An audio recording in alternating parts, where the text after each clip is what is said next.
social media? Oh, yeah, go for it. We started streaming. We started streaming. Give it a minute. We'll see who is appearing. I'll just put What's on the going Discord. on? I pushed too many buttons. Just let us Okay. And we're live. do our... Right. Hello, and welcome to Silver Crow... What?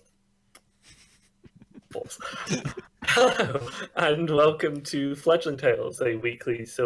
I'll get this right one day.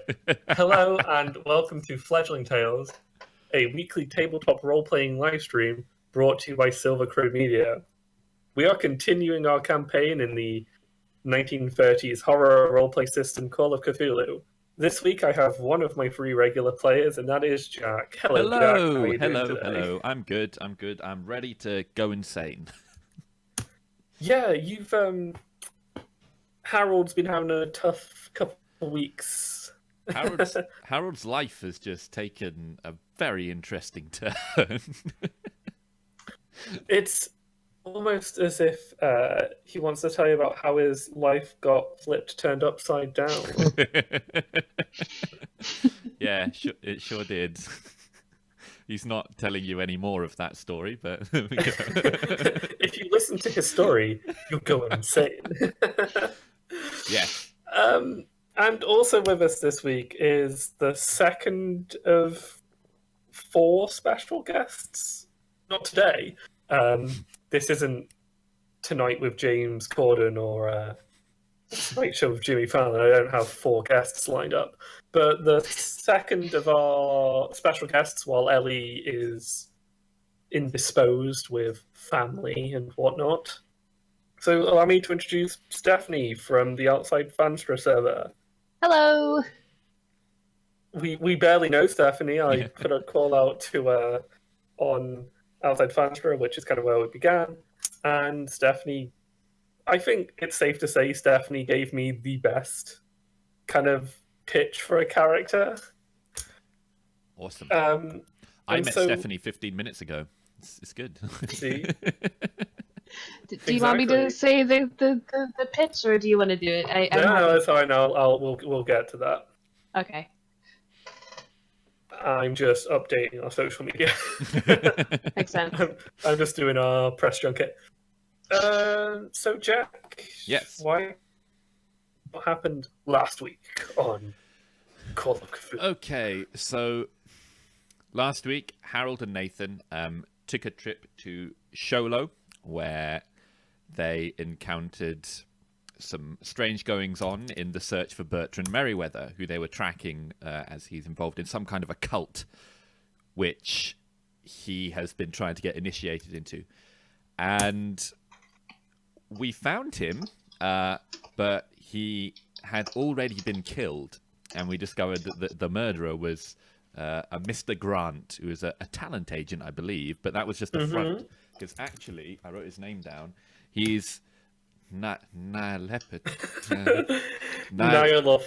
Nyarlathotep, yeah. Oh, I didn't write the P in properly. Nyarlathotep. Who is some kind of evil being, as we discovered. Well, it went down in a shootout, really. But not before Grant gave us a kind of a shorthand list of places where his evil organization were going to start their misdeeds. And so, hot on the trail of this strange sequence of events, I've gone to Salina, Kansas, where I'm going to investigate a watch factory, and that's as far as we've got. Yes. Good summary, Jack. Thanks, I can always rely on you for a good summary. Last week I forgot the name of the town we were going to. Yes, you did, which was amazing. I found it like a minute later in my notes. I'm like, damn. You also went through almost every single state that begins with the letter A last week, trying to remember which state the town is in. Yeah. Okay, so we're off to Salina, Kansas. With a brief layover in Albuquerque. That's where you regained your sanity in the lovely town of Yep. Albuquerque, Albuquerque. in the lovely state of New Mexico. Yeah. Remember, folks, if you're picking a destination, pick Albuquerque. And so the thing is, to say that the Templeton watch factory is in Salina is like saying the New York Giants play in New York. It's not entirely true, but it's just said for convenience. The Templeton watch factory is actually on the outskirts of a town called Twisted Grove, which was built specifically for the employees of the watch factory. It currently houses 95% of the working population, the other 5% being managers who tend to commute in from Salina.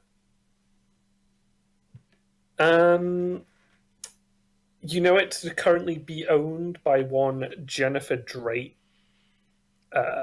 It's very unusual for a woman to be owning property, let alone a business. But the last of the Templetons who built the watch factory at the start of the 1800s, Esau Templeton, he put a shotgun in his mouth Oh, jeez. after the Wall Street crash, where he saw his stock plummet.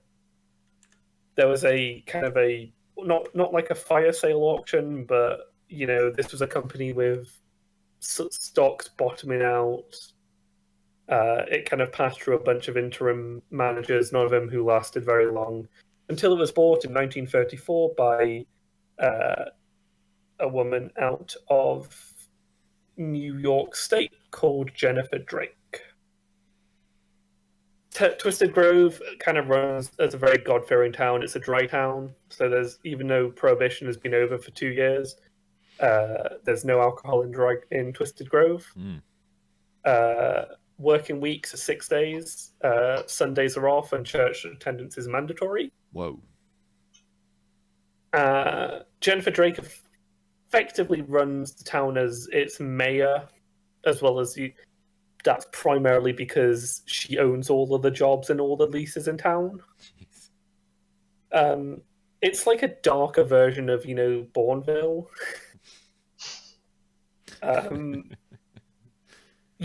Most of this because you decided to do a little bit of research on your kind of journey. Yep. Unfortunately, you will be you haven't given yourself a whole load of time in Salina, as when you got to Denver, you and Nathan were actually met by 2 Jags. Well, for those unfamiliar, Jags are the judge's advocate general. Give me a moment. It's got a weird apostrophe somewhere. Give me one whole second. Judge Advocate Generals. Yeah. So you were met by 2 members of JAG Corps, which is the Judge Advocate Generals Corps. It's essentially the army lawyers. Yeah. They were flanked by 2 members of the military police. It's like the Naval Defense Service. And Nathan was informed that he was to return immediately to his home base, Naval Submarine Base in New London in Connecticut, as a close friend of his had been murdered. Oh no. That's totally not like a spoiler for next week's plot or anything. But Nathan has requested that you come to Connecticut after you kind of poke around at the watch factory. Okay. And so you are on a bus from Denver, and it's at Denver that you pick up an East Coast socialite by the name of Clara Marriott. Aha. Charmed, I'm sure. Before you say anything, Stephanie, No, the hotel chain has not started yet. I figured. I don't know. I It's didn't do that it's- much research. But It's about to start. It comes a few years after this. yeah. But currently, however you're related to William Marriott, he's currently buying property in New York City. I figured she'd probably still be rich. Oh yeah, no, they're one of the wealthier families at the moment. But yeah, Yeah. Jack, you make the acquaintance of a very talkative socialite on the bus, who also, much to your chagrin, gets on the bus at Selena to Twisted Grove. Clara, you are headed to Twisted Grove because a close friend of yours, a woman called Jill Dyson, not of vacuum cleaner fame, was found having committed apparent suicide in her home in Twisted Grove as she was employed as a typist at the watch factory. They say that you wouldn't usually go out to Kansas in term for a suicide, So dull. Very dull. and plus it's a long way and stuff. But like the cause of, she'd sent you a letter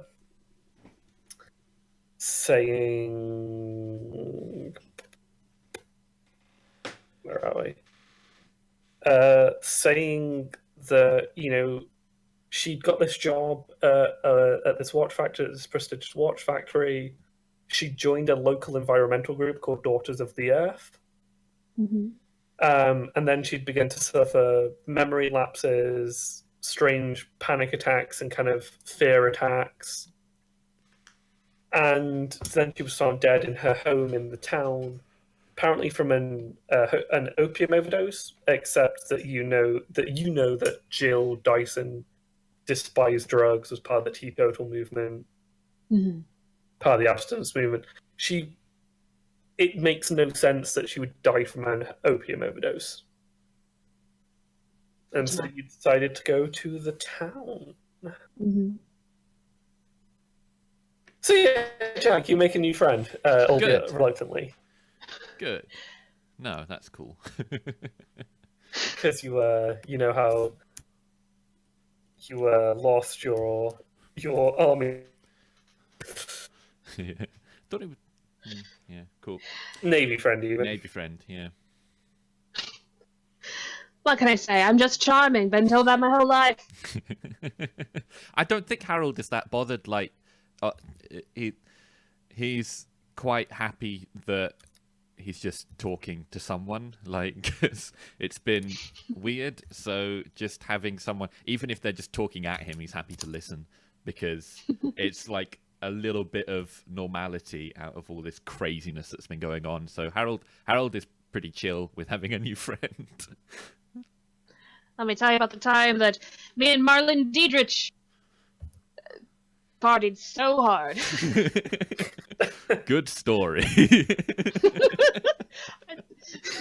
I didn't want to overtalk the narrator that may talk in our Got story. fucked up, yo. That Marlene Diedrich. Class I'm act. just gonna check if she's still alive, or else that's a very weird story for you to tell. Yeah, she doesn't die till the 90s. That's fine. That's when she started to become prominent, was in the 30s. Yeah, I'm just gonna check if she's not still in Berlin. Let's have a look. Yeah, no, she's in the States by this point. She gave me the idea to wear trousers. That's what they say here, right? Trousers, not pants. I guess. Jack's like, I like this woman. Yeah. She doesn't say that infernal pants. Pants. Pants are vulgar. Trousers are smart. So you arrive a little after noon in the town of Twisted Grove. The bus station is no more than a little wooden shack on the outskirts of town, and you are the only two to depart. There are a few more rural stops kind of into the the central hills of Kansas. But you're not too far from the bus's terminus. And there is a brick shithouse of a man waiting for you at the bus stop. Oh. He is at least 6'5". I'd say he's probably 6'5", 250 pounds. Wow. Dressed in shirt sleeves, which are barely containing his shirt and or barreled chest. He has a flat cap, suspenders in a lurid shit brown colour, and a pair of dirty slacks. Okay. He's also holding a sword. He's not holding a sword. You fuck. Me fuck. He does appear to be waiting for you, however. Okay. Darling, it's so nice to see you. Here are my bags. Jesus. He's stunned for a moment and takes the bag beside himself, before gingerly placing it on the ground in front of him. You have soft hands for a tall man. I like that. Miss Drake said that we'd be getting 2 visitors today, so Speak up, dear. I'm sorry. I'm a little deaf in my left ear. It's the cancer, you know. Jesus. Jack, this is the first time you've heard of the cancer. I do apologize. I've taken quite a bit of my medicine. That's what I call my whiskey. Yes, omnipotent narrator. That is correct. Whiskey makes you blind, not deaf. I said Anyway. that you will have both sent word ahead, just so that you don't get shot for being outsiders in town. Yeah, cool. Because Jack, are you using Bertrand's offer of employment, Well, see, or are you just following the trail? I thought about that, but Bertrand was killed in a cleanup attempt, so I'm not sure that him actually showing up in Selena, or rather Templeton Grove, would be Twisted Grove. Twisted Grove. Templetons, I wrote that wrong. the Templetons run That's the Templetons run the town. But him showing up, I don't think that would be good for my health. Probably less good for my health than if I was just an inquisitive doctor who might be I don't know, shoved aside rather than killed. No, I get you. Yeah. Okay. So no, I think I'm just following the trail. Okay. I'm just gonna have you send word anyway. Yep. Just because you're a courteous gentleman. Yes. Well, forgotten my manners. I've been instructed to drive you into town and show you to your lodgings. Thank you. His eyes, Marvelous, darling. his eyes are a little glassy. You can both give me a psychology roll if you want, if you care enough about his glassy eyes. I shall. That's the kind of thing that Harold would be interested in, I think. My psychology. Oh, it's all right. Let's see. No. Nah. Oh, that was a really high roll. You suspect that he's been having some puffs of the reefer. The reefer. I was about to say something, but I definitely cannot say that on stream. Good, don't. Yeah, no, I cannot say that on stream. Let us just say that you have some strong opinions about the origin of the reefer, Jack. Okie dokie. Up where I used to be, we call it the devil's cigarette. Good. Just lunch. My lunchtime reefer. That's good. So the man picks up Clara's bags and he kind of waddles out to a car that has been parked behind the shack. The car is a very rusted. Give me a moment. Oh, come on. You usually do this so well for me. There we go. You're not going to give me Jazz 1930. Thank you. So it is a rusty.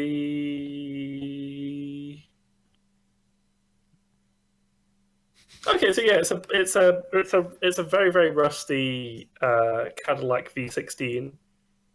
Lots of use.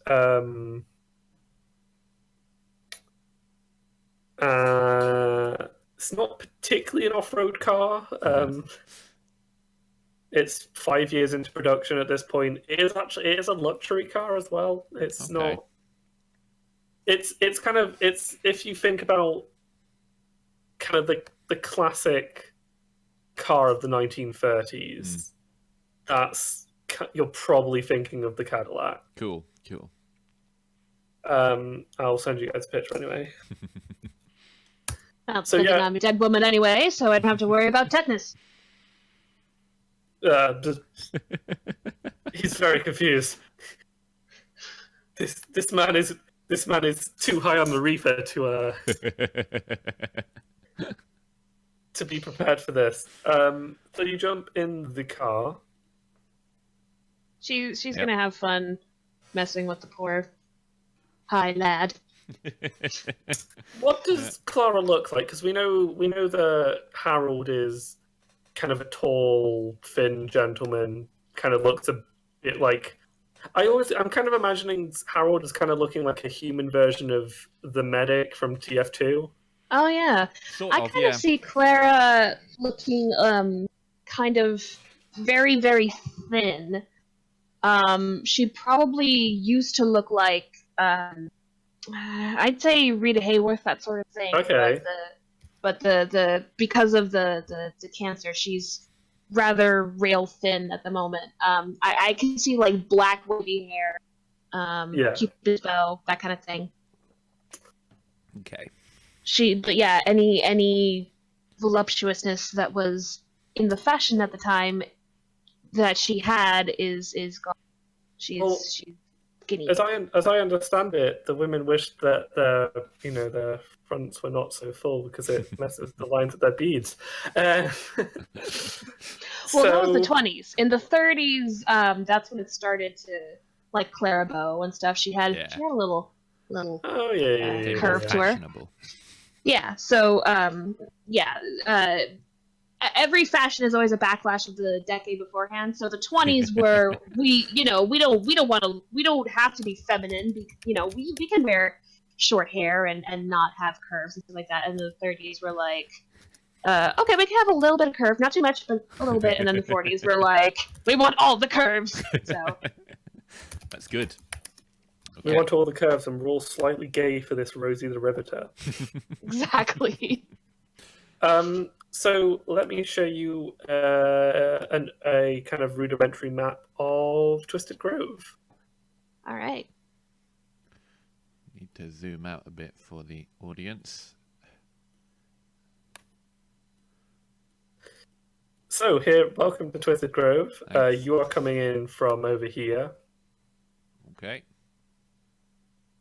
As you drive in, oh my god, I can do this. Hang on. As you drive in, Hey. you Oh, give me a pass ring. the crashing off road, Yeah. dying in fiery car wreck. Good God, man, what are you doing? As you pass, as you come Sorry, I into didn't the mean to town. distract you with my feminine wiles.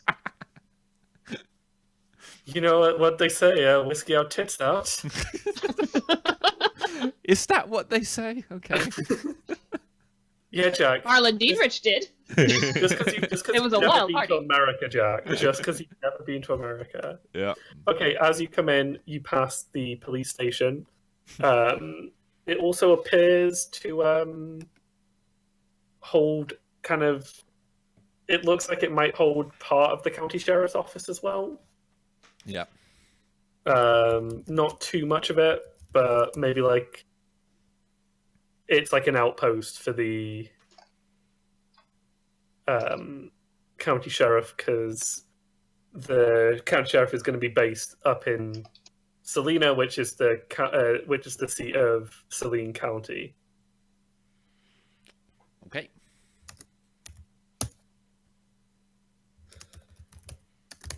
Okay. And in uniform.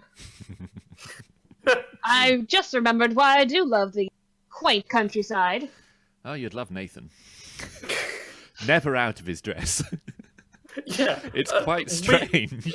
It's quite strange that he refuses to get out of his dress uniform. She kind of cocks her eyebrows because she's no matter how virginal they might have been, the socialites were a little bit around the block. It's like, oh, never out of his uniform, huh? Never. We'll see to that. It goes completely over Harold's head, and he just smiles. So.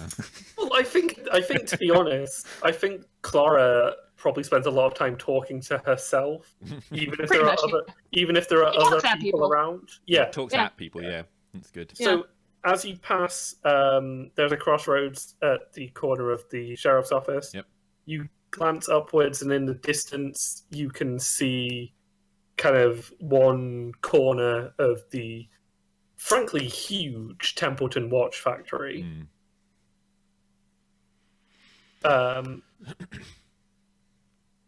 There's just kind of, I don't want to say desert because it's not really desert, but kind of that arid plains. Yep.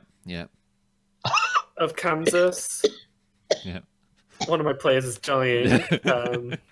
I was acting. The cancer. It probably wasn't good for the cancer. Let me just. It's gonna be a whole lot of nothing looking south. Yeah. And then as you kind of continue you head into kind of the downtown area as best as a downtown can be managed.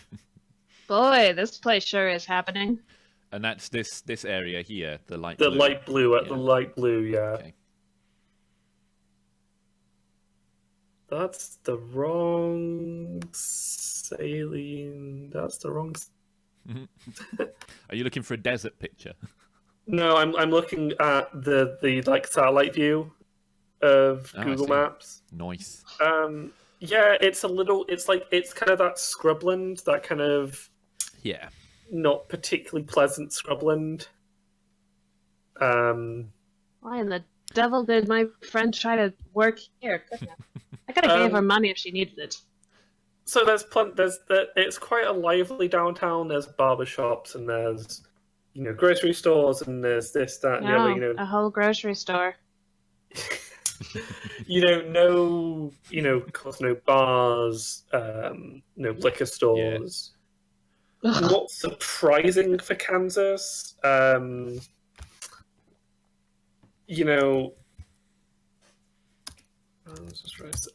It's not. It is 2 years after. Yeah. Prohibition ended. Kind of the prohibition, but let's. Well, it's a good thing I brought my medicine.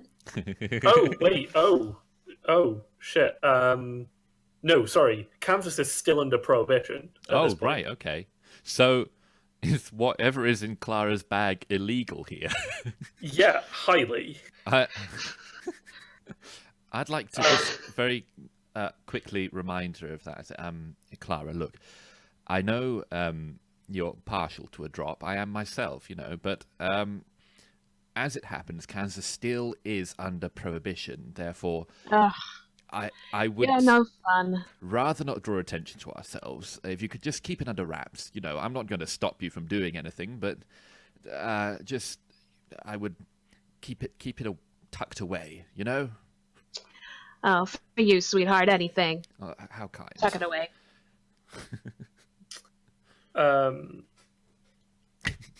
This is insane. Yeah? Kansas had prohibition longer than any other state from 1881 to 1948. Whoa. And continued to prohibit bars selling liquor by the drink until 1987. Whoa. 87. So You could go into a liquor store and buy alcohol. You could couldn't go into a not bar. buy. You could not buy drinks, buy alcohol, buy the drink until the late 80s in That's crazy. Kansas. That's crazy. Good old Kansas. Oh wow!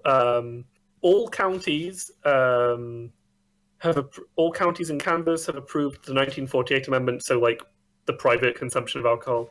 There are 19 counties in Kansas that never approved the 1986 amendment and therefore continue to prohibit any and all sale of alcohol by the drink. There are 19 counties in Kansas where you can't go to a bar. Whoa. Whoa. Okay. So there is a very large church it's a kind of a white clapboard church. Yeah. And it probably proclaims, first, let's go Lutheran Church of that sounds Twisted right. Grove. Yeah. First Lutheran Church of Twisted Grove. It also appears to be the only church in Twisted Grove. You turn, again, kind of halfway down Main Street, and you head up into what is very clearly the kind of residential area for the workers. Yeah. You pass a small community center and kind of row after row of these identical houses. They look like maybe 2-room houses. And there's a lot, so there's a lot of them packed into a small area. Yeah. All this and no drink. Oh, It's very drab, isn't it? quite. I mean, like, you grew up in Buckinghamshire, didn't you, Harold? Yes. Okay, because I was going to say if you ever had to, let's say that for a time you had to go to London for a bit. It kind of reminds you of going to places like Limehouse in the East End. Yeah. That kind of everything kind of squished together, little terrace houses squished together. Yeah. A bit cobbled, a bit haphazard, but yeah. I think currently at the time of being played, the Limehouse is being represented by a gentleman by the name of Clement Attlee. Ah. Or it might be it'll be Clement Attlee. Yeah. And so you eventually pull up on Ezekiel Road. So you're about here. And you are let out in front of a small house. There only appears to be one house for the both of you.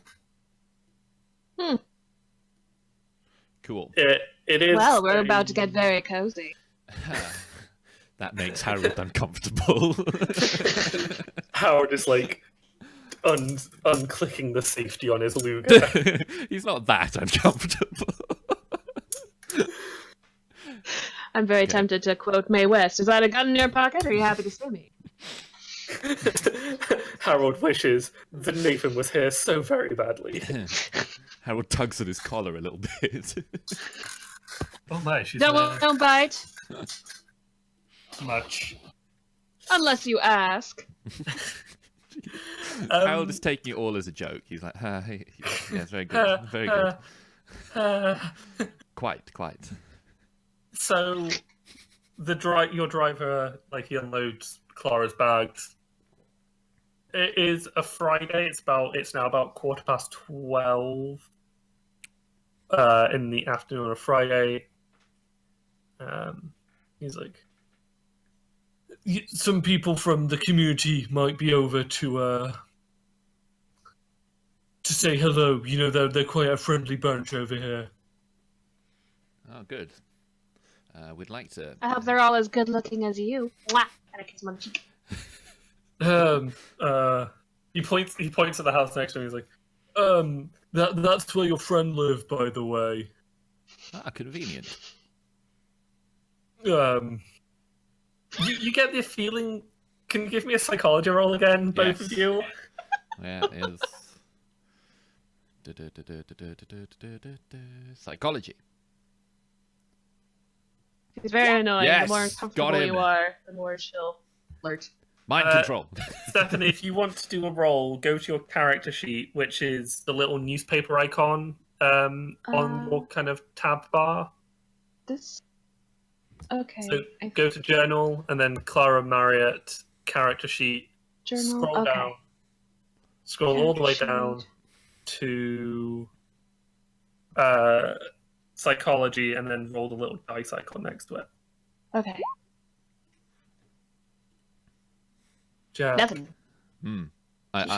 she's already better than Alex. Alex has been playing D&D with us for months now and still struggles a little bit with the character sheet. What's initiative? Oh, God, Alex. It's great, okay, though.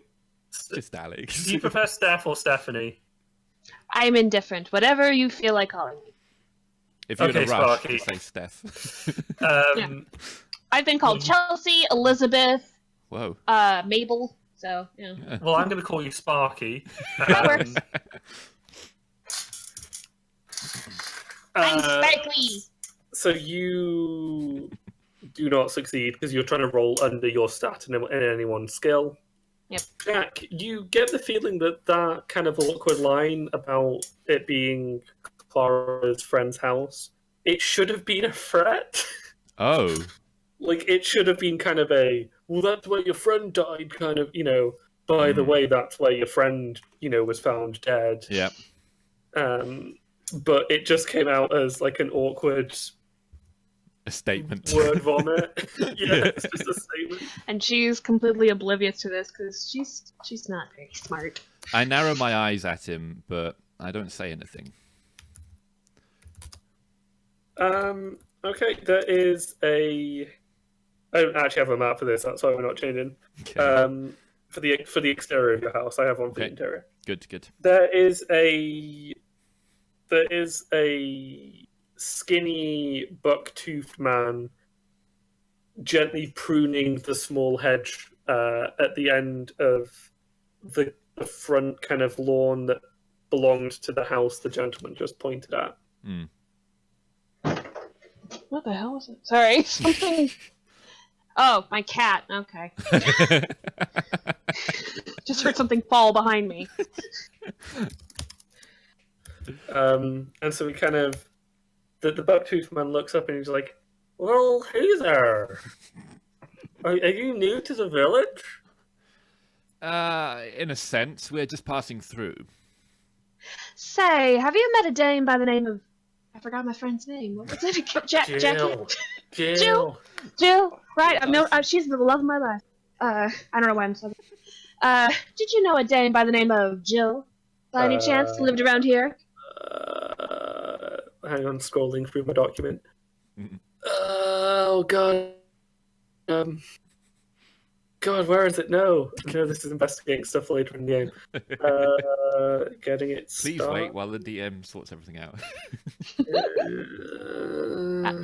Very slow with words, I see. Not very good education. That's fine.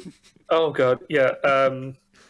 Apologies. This scenario was written in the 1990s, so certain words will be said that. Well, no, they're fairly good about it, but Oh, okay. yeah, he's like, he looks very sad. He's like, oh well, I liked Miss Dyson, I did. She was real pretty and she was real nice to old Simon. That's me. I'm Simon. Very You nice. know- Very charmed to meet you, Simon. Folks think I'm real slow, and they call me all sorts of names, but Miss Dyson never called me no names. She's a sweetheart. That's why she's very dear. That's why she's died from an opium overdose. I'm trying to be sweet here, trying to give him moments that she has more than just feminine wiles and cancer. She looks a bit sad, and yeah, she was always very kind. I was very lucky to call her my friend. Have you seen anything kind of strange going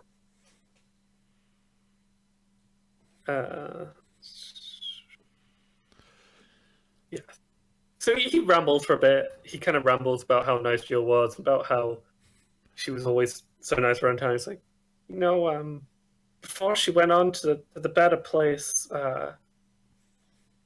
I saw. He kind of looks around. He leans in. I saw that awful woman bring her back here.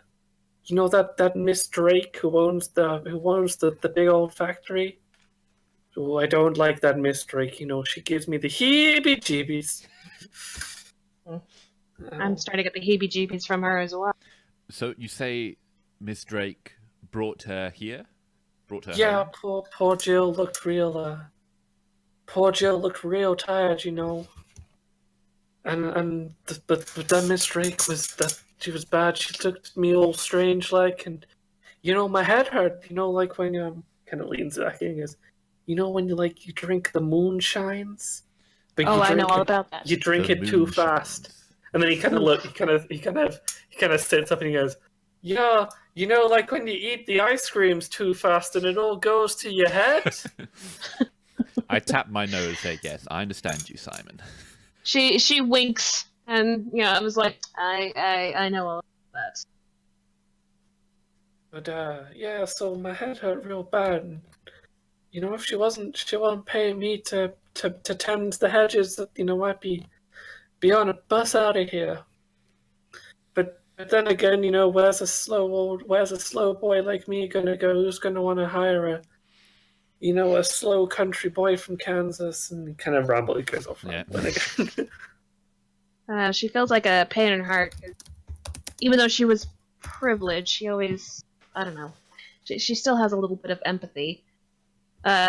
So she kisses him on the head and says, "If you like, after we're done with this, I know a film crew that could use janitors, craft services, that sort of thing." Oh, thank you kindly. You're a very kind woman. Might I say you're mighty pretty, just like Miss Dyson. Oh, I know. That's a great response. Oh, sweetie, like I'm not aware of that. Anyway, time to go bang this doctor. Okay, so Simon goes back to tending the hedges and mumbling to himself. I'd like to thank Simon and pat him on the shoulder because I want to make a gesture to Simon because I want Simon to be our friend in this. So, thank you, kind sir. People call me a head case and a nut job, and they even call me that word at the beginning of an hour that my mom used. And they don't like touching me, but it means that you'll have to pat me on the shoulder like an equal, sir. Not at all, Simon. Well, I'm just gonna get back to cutting this hedgerows and living a long, happy life. So, if you'll excuse me. Thank you so much, Simon. I hope to see you again later. Yes, I totally expect to be alive later on today, good sir. Oh, Christ.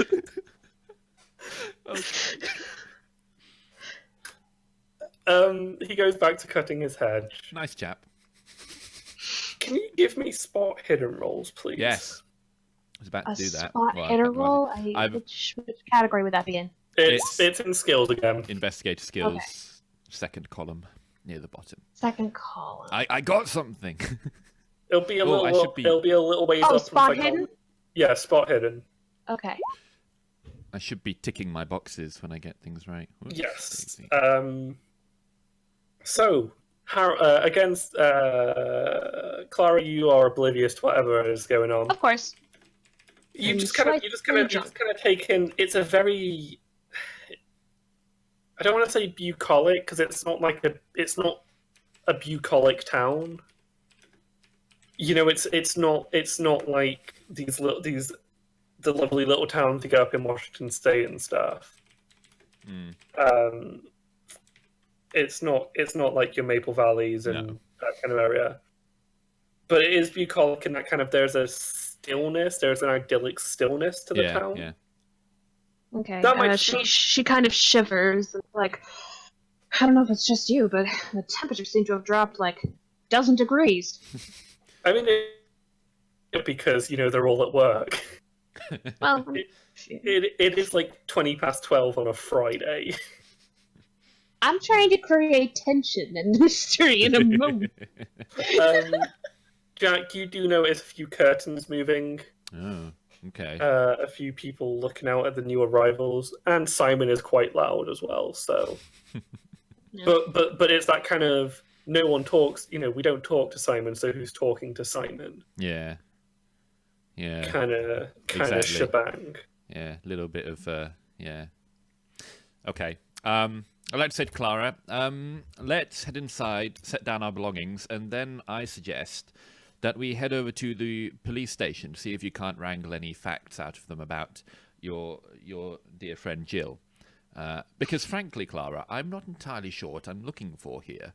Just strange goings on. So I'll let you, with something of more of a concrete investigative subject, kind of lead the way a bit on this. I'll try my best. Thank you. And let me know if you spot anything strange that could be pertinent to my investigation. And of course, I'll do likewise. If you could find that, what she called the one that Simon was scared of. Jennifer Drake. Yes. Well, Yes. she's in charge of this whole organization going on here. I've got half a mind to think that she's part of something that she shouldn't be part of. Yes, I'm beginning to get the same feeling. She sent that man to collect her, so she knows we're here. I feel that the best course of action would be to wait for her to reach out to us. I'm sure it's only a matter of time. And of course, if nothing happens, we can engage ourselves. But, I feel like we should begin our own investigation until she decides to grant us the pleasure of her presence. You know what I mean?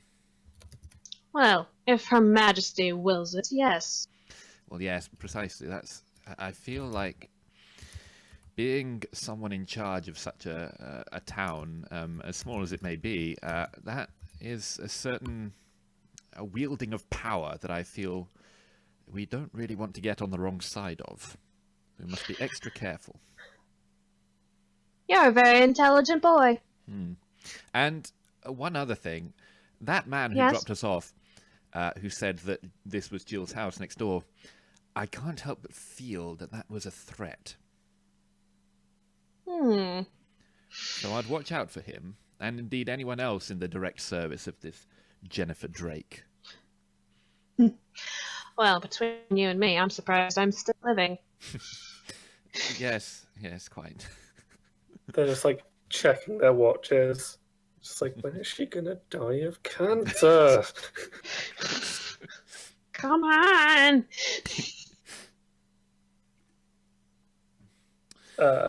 Okay, so interesting.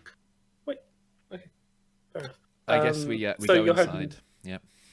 Oh, you're heading into your home. Yeah, I think go in, drop off our bags, and have a quick look around the place because I'd like to do another spot hidden because that's my thing now.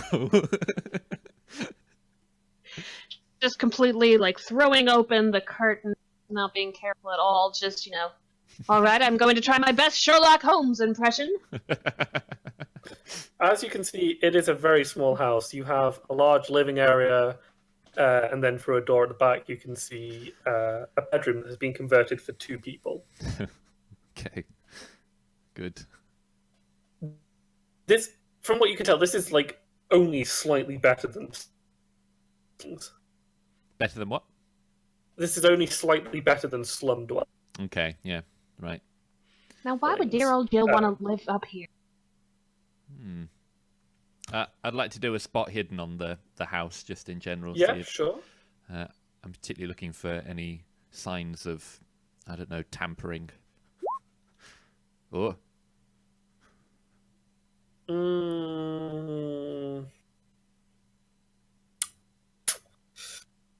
So, you notice that there's not much dust lingering about, Okay. which could mean that the occupants recently, only very recently moved out, or someone, maybe even Simon has come in and cleaned the house in preparation for new visitors. you do find it slightly odd that they're giving you like a house. There's no like motel you could say or anything. Yeah, I did think so. Sorry, go ahead, Jack. No, I was just saying that I did think that when we Yeah. arrived that we were automatically kind of just put up with lodgings. It's interesting. There's a very definite sense of permanency. You know, it's being given a house in the town. Exactly. You've not been told to go talk to Mrs. Wilkes at the Twisted Grove Inn. But other than that, there's no sort of tampering. You know, everything kind of looks where it should be. There's a small stove. You know, there's a small stove. There's a table for 4. Yeah. There's an empty cabinet in the corner. There's a bookcase sparsely used. There's a couch, and in the bedroom there's a wardrobe. There's a large wardrobe, two single beds, and then a bathroom, which is literally just a bathtub, a sink, and a toilet. Yeah, cool. Okay. Nothing out of order, Wow. nothing strange. No. Okay. Despite the only strange thing is just kind of, I'm not trying to be like funny with this, is just kind of just the general strangeness of the town. Yeah. And Well, Clara? Clara kind of rolls her eyes and is like, well, they sure know how to treat a girl. I feel like I'm at the Ritz. It's awfully strange that we haven't been put up in the inn and we're being put up in a house. That's just another indication to me that this Grant is going to... not Grant. What am I looking at? Drake. Oh, trust me. I think I've made quite a few deals in my life with unsavory men. One of them might just be the devil. And I told him that I wasn't going to die until I happened to Jill. Right. Well, I can only hope that's the case. Shall we head to the police station? Yes, if you'll escort me. Yes, I shall. On the way out, though, Benji, I would like to speak to Simon. Just so Okay. you know. He's like, oh, hello again, sir.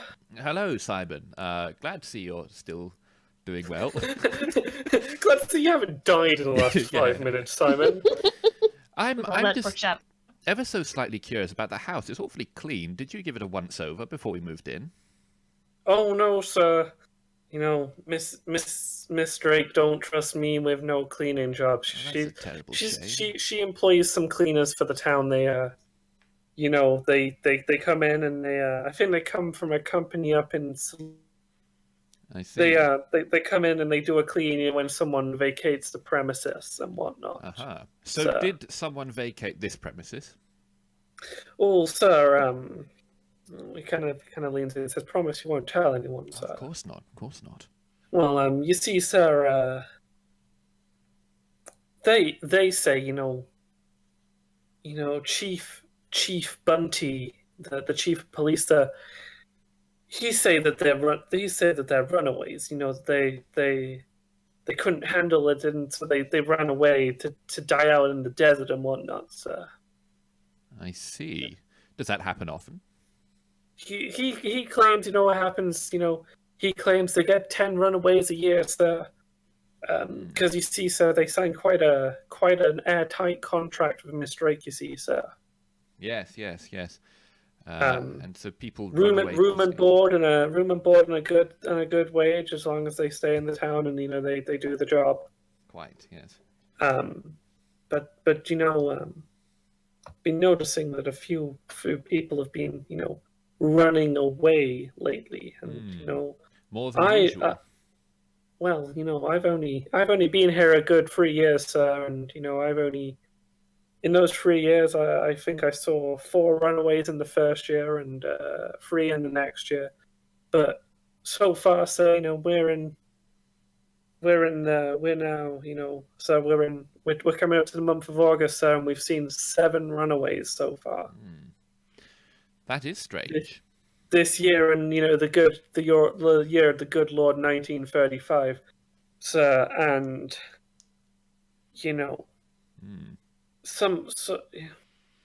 it's odd, sir. There's some odd goings around here, sir. Do you think you could recall the name of the person who was in this house previously? Of course, if you can't, or that's perfectly fine. But Just out of curiosity, you know. Now, if you'll give me a moment, sir. But I got to tell you, sir, there's some real strange goings on in this town. Yes, I gather. Well, to be perfectly honest with you, Simon, and once again, not a word to anyone, that's partially No, of course why I'm not, here. sir. That's partially why I'm here. Strange goings on have become common in my life, shall we say, and I feel it is my duty to investigate them and discover what could be causing them. He leans in, he's like, "Are you one of them Pinkerton boys, sir?"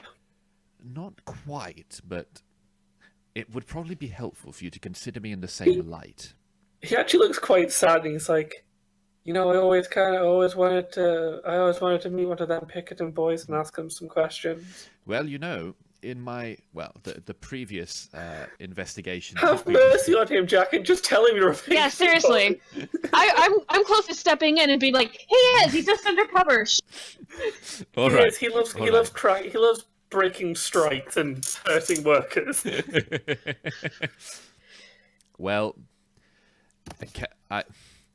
you see, Simon, there are some things that must be kept completely secret. There are secrets that we tell our friends, which we trust them to keep, and there are other secrets that maybe we don't even tell our friends, not out of mistrust, but merely for their own safety. So He's nodding along. I'm sure you can understand, Simon, that if I were a Pinkerton, I couldn't possibly tell you. All right, I get your meaning, sir. And he's like tapping his nose. And of course, any questions pertaining to this life that I could not possibly state that I may or may not have, I would be more than happy to answer to a friend. He's nodding. I might treat you to a sundae, sir, at the diner, and I might have some questions for, a friend. Clara waves her hand and says, "Nonsense, it'll be my treat." No, I insist. Miss, I will buy you both sundaes. Old Mr. Hutton at the... Sorry, he's slightly turning into George McFly here. Now, Biff. Get your damn hands off her. Hey, you. Now, Biff. No, that Mr. Sutton down at the diner, sir, he's the only... Okay, I'm gonna have to drop one of my very few racial bombs here. That's fine. He's the only Negro in town, sir, but a fine man. A fine, good, God-fearing, upstanding gentleman, sir. Clara kind of tilts her head and is like, "I don't think I've ever seen one of those before." Oh wait, no, there was one that waited on me a while ago. Harold is slightly disgusted, but keeps his mouth shut. Wait, about the presence of black people or the use of the words? Clara I would will probably leave be that like- up to the imagination. You all can figure that out. Jeez, okay, that's going to lead to some questions on Tumblr. So is Jack saying... No, but he's like, and that man... I don't think I've ever seen one of them. I'd love to talk to a full-blooded one. Can he speak? Yes, he was taught to read. He was taught to read and write from the Bible, miss. It's the And he is 30s, not the fascinating. 1700s. Well, actually, that was actually a very common way for black families to learn how to read and write. Oh yeah. Not disputing that. It's just our shock and awe Yeah. at the concept. Well, I mean, to be honest, there probably is some cause for shock and awe for a black man in Kansas in the 1930s. Right. Okay. And plus, I mean, Clara's in Beverly Hills, so Yeah, it's a in very the different 30s, so lifestyle, it's isn't it? entirely Yeah. possible that, she maybe saw one out of the corner of her eye, Yeah. but it's Oh, like, God, I get to meet one? I'm gonna get a call from the ACLU tomorrow. It's like, we gotta talk about this, buddy. You know, Just a quick bit of housekeeping. I'm seeing that I'm dropping a few frames, and my internet is possibly not dying, but it may not be doing as well as it could be. So apologies to everyone watching. If okay. Well, we're luckily, falling as apart we kind of here. established, Call of Cthulhu is very much kind of a system you can just listen to. It's a very good podcast system, Yeah. rather than like, oh, so and so's so many feet away Well, from. I believe the it monsters. applies to the audio as well. It's just dropping Oh, packets. that I'm not sucks. sure. Hopefully we're doing all right. Maybe chat can let me know. If it's unbearable, then we might have to change something up. But I think it's doing all right. Yeah, We that's just fine. dropped quite a few frames. Okay. Yeah, so like maybe if what we can just do is we can just switch to a screensaver if I've not got a specific map to show things. Yeah. No, Mr. Hudden, he makes the finest Sunday lunch this side of Kansas City, and I don't remember where I was going with Simon. Oh, I remember now. Oh, the person who owned your house was the Debuse family, sir. I believe they'd come from Ohio. I see. Oh, I see. There was a Mrs. Debuse and a Mr. Debuse, and then there were two little Debuses. But sir, And there's been all some... of them ran away. That's what they say. They just packed up and got the midnight bus, sir. How curious. Well, But thank you there's very been much, some Simon. Oh, yes. Strange goings on, sir. There's there's this environmentalism, sir. Yes, I'm aware of the fad. Well, we have not one, but we have two organizations of environmentalism, sir. Hmm. We have the Earth Friends. We have the Society of the Earth Friends. Daughters of the Earth, sir. I see.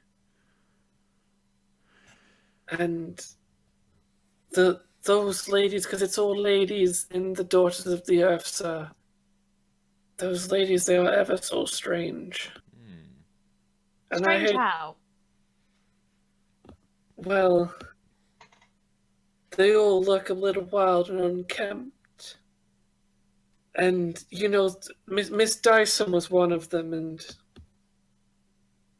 she was also very forgetful these last few months, and sometimes she'd have these moments where she couldn't remember things, miss.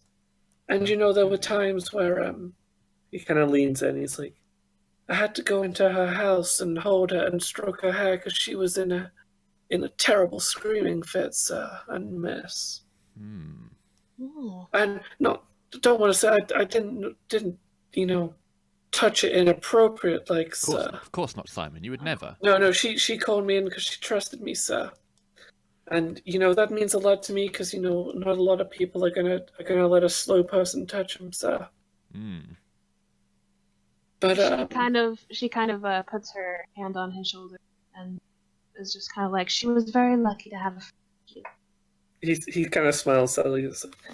But them Daughters of the Earth, I also love that Simon's had about 7 different voices. But it's just a part of his condition. Yeah. But it's just Clara has too. Her accent just kind of goes all over the place.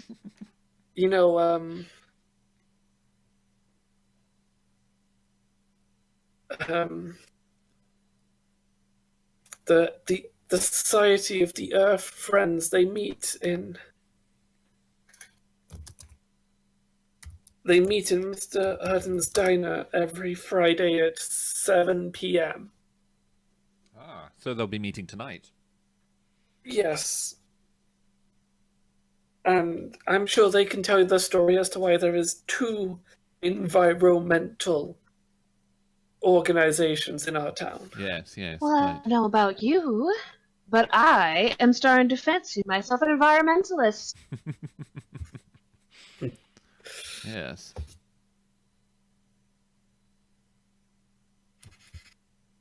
Well, I won't take up any much more of your time, sir.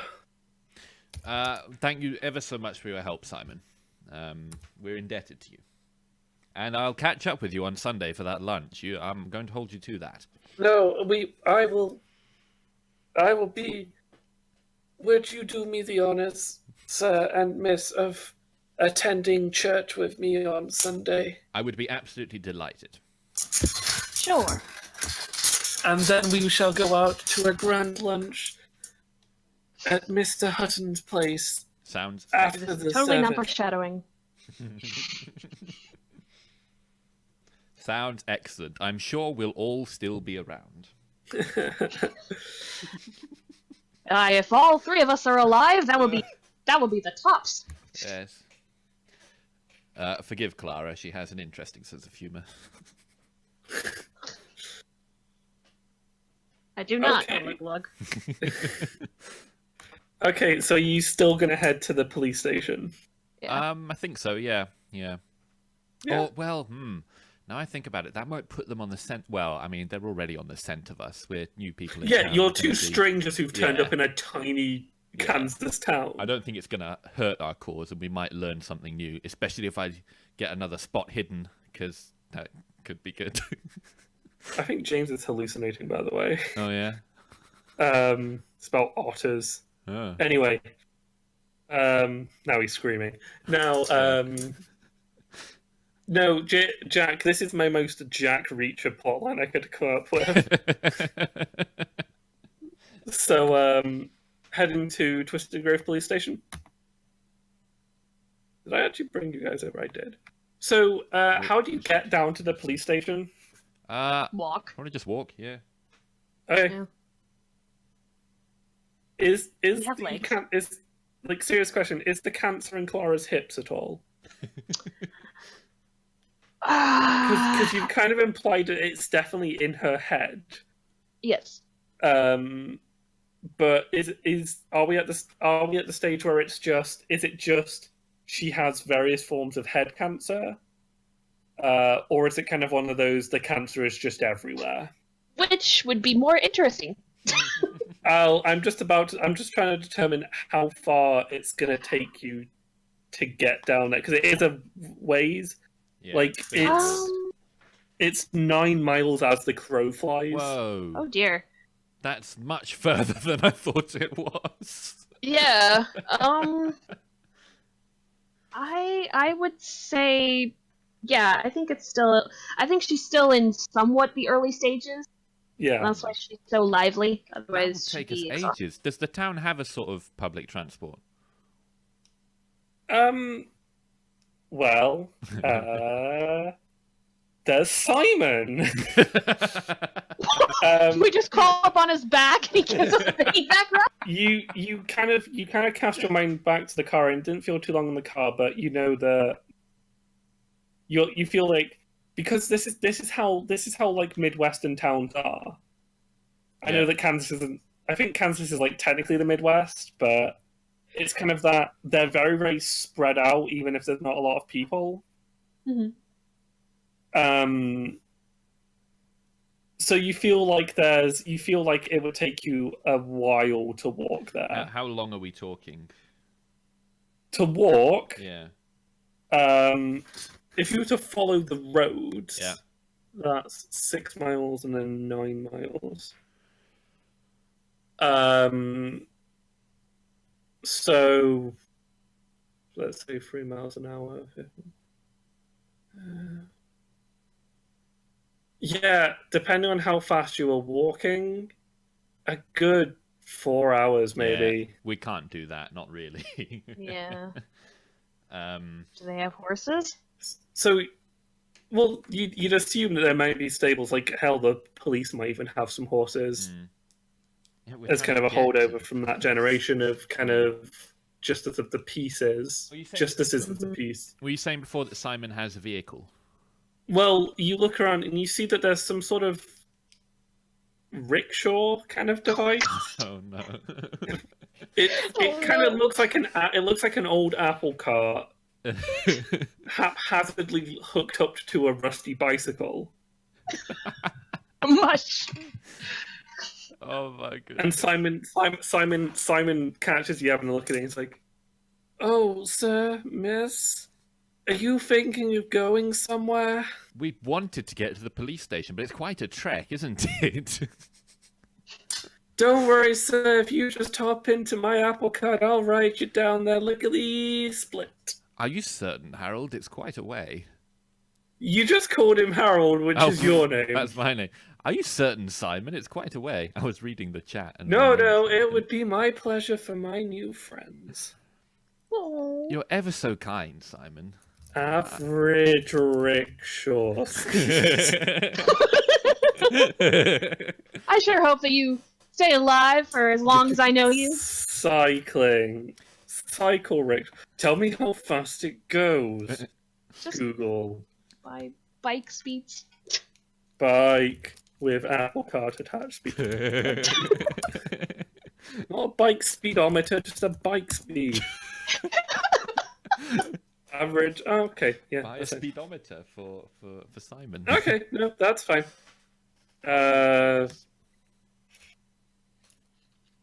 Distance equals speed over time. So that's speed over time. So time is speed over distance, right? Sure. I flunked math, but yeah. Distance, speed, hang on. Distance is time is distance over speed. Yes. Haha. That's 15 divided by 9. Math break. Okay, that's fine. So you hop into his you hop into his Card. yeah, you hop into his apple cart. Yep. And he sets off at kind of a brisk pedal. You can hear him just like panting along as you kind of ride through the streets of Twisted Grove. What people there are do, which are not many, it's kind of typically spouses, as school is still in and the factory is still in, stop and stare at you as Simon cycles past. Yeah. So, I sarcastically do a pageant wave at those that are staring at me. Drawing yet more attention to us. Well, if they're going to stare at us, we might as well give them a show. I don't stop her, but I don't wave either. So it takes you about 90 minutes for... Now, it takes you just over an hour because he's using the roads. Yeah. For you guys to be cycled to... Well, because it's about 15 miles, and he's going about 9 miles an hour. So yeah, it's about... but it's good roads. They are like well-paved roads. Yeah, okay. So you arrive... at about 3 o'clock in the afternoon, you arrive at the police station.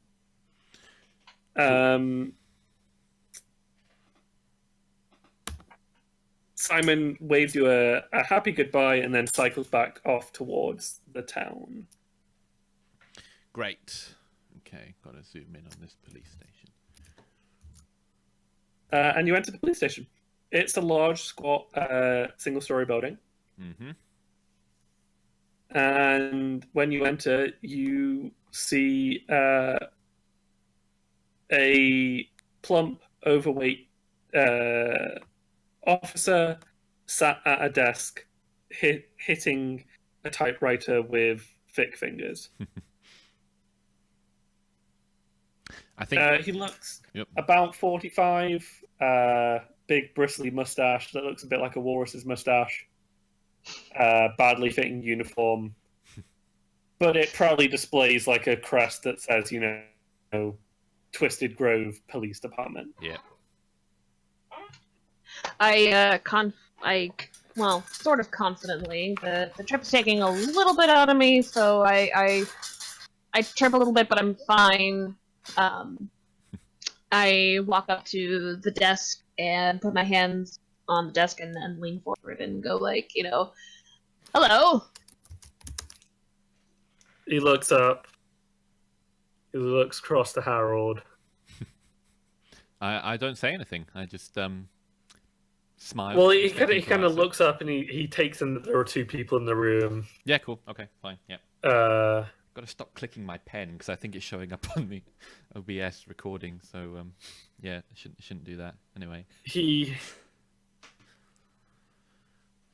takes a deep breath in and then forces a smile because you've obviously interrupted his work. Yeah. He's like, "Well, good afternoon, and how can I help you folks today?" My friend died here. I'd like to know a little bit more about that, if you don't mind. And who might your friend be? Jill Dyson? Ah, yes, the suicide up on Esau Road. Oh, it wasn't suicide. Well, that's what the chief has said. Oh, well, he's wrong. I'm not sure if I can give you the details. It's practically a closed investigation, but I can't tell you until it's a closed investigation. Is it a closed investigation? No. Then I think you can tell me. No, I can't tell you till it's a closed investigation. You can kind of take a deep breath. Oh, give you what? You can give me a persuade check if you want. Okay. I prefer you to actually no. Tell me what you're going to make a persuade check. Yeah. But tell me what you're going to do to persuade him before you make the check. Try my feminine wiles. Okay. Listen here, buddy. Your feminine wiles do not work. He's like, he crosses his arms over the swell of his belly, and he's like, "Ma'am, I am a very happily married man, and out here in God's country, we don't take kindly to adulteresses." I would like to step in and try a persuade check as well. Not using my feminine wiles. Use the feminine wiles, Jack. I'd like to say I'd like to appeal to his what do you call it? I'm sort of like now look here. We're just two bros. we're strangers in town. I get that, but look, we're just trying to clean something up. See, she's a little hysterical, we just want to find out what happened, just all the little details, and then we'll just be on our way out of everybody's hair, and no one will hear from us again. Surely that's worth just letting us know what happened, surely. And then I hit the button. Yeah, boy! A 1! I got a 1. Damn. He's in love with me. I also love that this system isn't the Roll20 setup isn't set up for. Oh no, sorry, red is it's just the lowest you could roll. Yeah, but it's not a crit, so it is a critical success. It's red for critical success. Yeah, he's like, okay. Get the file and then I'll tell you folks what I know. Thank you ever so much, good chap. Thank you kindly. You can't tell anyone, if she. I'm just gonna have to pretend like I'm not telling you nothing, okay? Of course not. Wouldn't dream of it, good fellow. Lips sealed.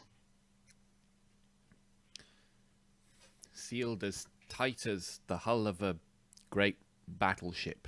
Yes. I'm as closed as a nun's knees. He gets up and he waddles away, and he waddles into a back room. That's the darkness you can't see. Yep. He waddles back out, you assume it's the bullpen. You assume that's where all the officers are working. Yeah. So he comes back and he sets down a very thin manila file and he flips it open. Let's see here, Jill Dyson, 24 years old, 150 pounds, but 7. Okay. So she was found sitting at her table, opium paraphernalia on the table, and a medical syringe in her hand with a clear syringe puncture mark on her arm. That doesn't make sense. She doesn't like drugs. She doesn't do that sort of thing. Syringe was filled with a potent strain of opium. Did anyone see anyone sneak into the house or anything? No, ma'am, no witnesses to that regards. She was found alone, and we only found, evidence that she'd been in the house.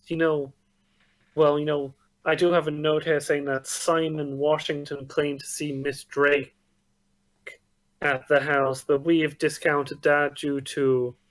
Ah, yes, that's Simon. We've met Mr. him. Yes. We have discounted that due to, as the medical condition. examiner has put it, he's cut off before he can say what the condition is. Yeah. Well, I mean, I understand you're doing the best you can. Do you know where this Miss Drake is?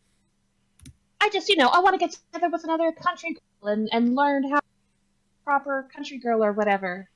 Well, Miss Drake, she runs that factory pretty damn hard, so she is probably still at work at the moment, and I am not comfortable giving you her home address. That's fair. Would you be so kind as to point us in the right direction of the factory? Sorry, can you just repeat that, because you cut out a little bit. Would you be so kind as to point us in the right direction of the factory?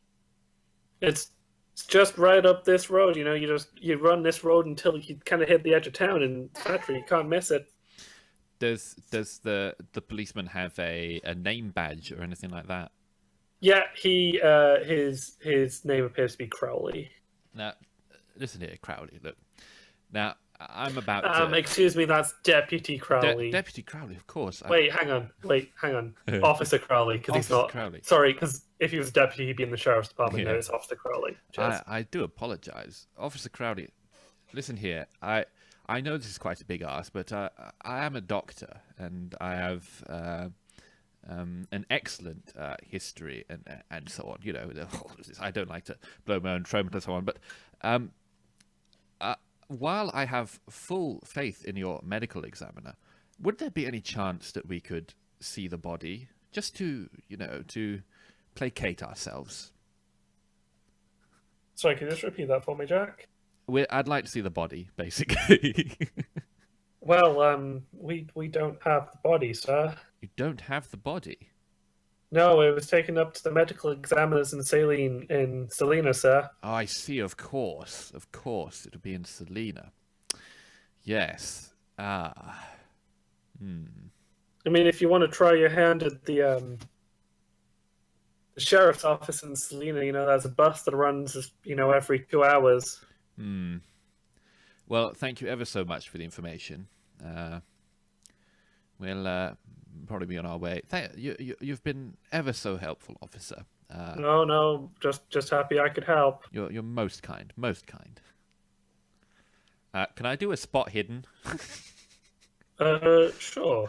Are you looking for anything in particular? No, just oddness. Yeah, go for it. Nah, didn't get anything. No, you don't find anything of use. Okay, so I'm going to guess you step out of the police station to talk together. Yeah. Okay, so go ahead. Quite interesting. Well, I'm not sure if I believe whether the police are in Drake's pocket, which they may very well be, being the setup of the town the way it is. But either way, they're not likely to spill any beans on her. Do you think that speaking to her now is the most appropriate course of action? Well, if it were up to me, I'd smack her across the face. So I'm open to any more ideas you have. I feel like smacking her across the face would be a good way to get us killed. Perhaps we should catch that bus to Selena and see if we can't get a look at the body. Just see if there are any clues about what really happened. And, well, only if we can be back in time for the environmentalist meeting, which is at 7 p.m., because I'm very interested in going to that, hearing some words from people who are associating with your friend. What do you think? Sure, I've got no plans. DM, do you think we can make it to Selena and back? Just gonna Google Maps it for you. Good. Just wait here, I'll Google Maps it. Let me... Because... When was I-70? Is that I-70? Well, hang on, sorry, I'm just trying to... Oh, no, stop it. There we go. Is that I-70? Because Selena is on... Oh, Selena is on a road that runs, like, all the way up to Denver. But I need to see if that exists, so... Well, it's not going to exist because it's an interstate, so they're not going to be around. Yeah. I-70 Kansas. Because what time is it? It must be like 1 o'clock now, right? Something like that. It's 3 o'clock. 3 o'clock? Heck. Because you got here at 12. Yep. You got to your house at 10 past 12. Okay. Spoke to Simon. And went into the house and spoke to Simon again for about 20 minutes. Okay. And then it took you an hour and a half to get to the to the police station. Okay, so at 3 o'clock. Cool. Yeah. Good. Yeah, it is the I-70. Fuck, what did it replace then? That's the one thing I wish, like, yes! Oh, fuck, yes. Oh, fuck, no, that's going the wrong way.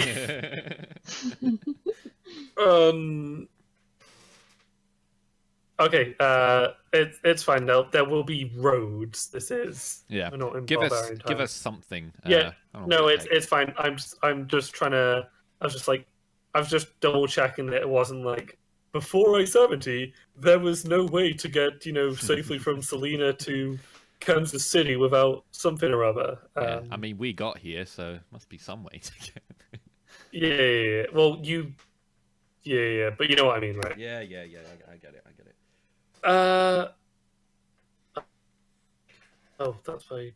Really? Wow. That... Okay. I forgot how... Give me a moment. Sorry. I just picked, like, a plane, and I was like... And it's like, by the way, that's 150 miles. Give me a moment. It's one of these stupid states where, like, your next door neighbor is 2.5. Bunker Hill. Okay, yeah, so...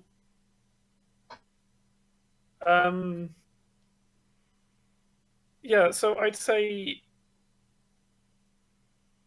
You're about 65 miles from Selena. Mm-hmm. So that's an hour by car. Okay. So I'd probably bump that up to 90 minutes by bus. Okay.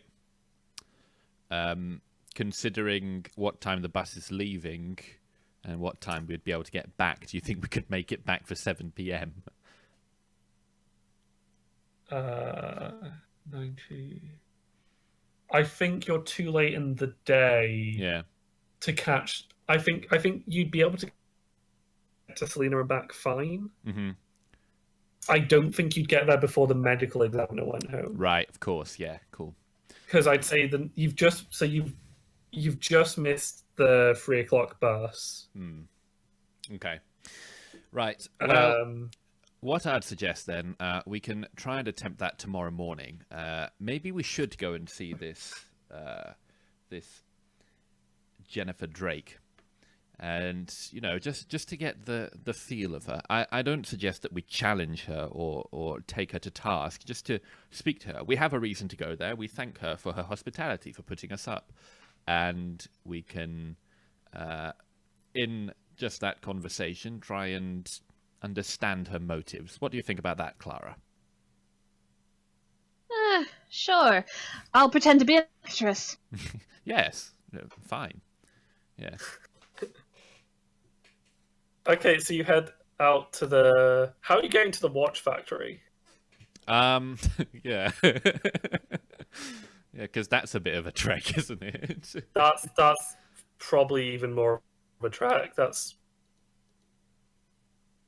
Because here's the thing, it's one of these things that you do find with Midwest and kind of heading out towards the mountain states. Yeah. It's people will have a car. Yeah. Why didn't I bring Mike anyway? Why? Ooh. It's because you didn't want to pay for petrol. That's why you didn't bring your car. Also, I had a bus ticket, so yeah. And you had a free bus ticket as well. Yeah. I'd like to speak to the officer again and say... He looks up and he's like, "Can I help you?" Sorry to bother you once again, but you know how this town is laid out. Do you know if there's anywhere we might be able to acquire our own form of transport?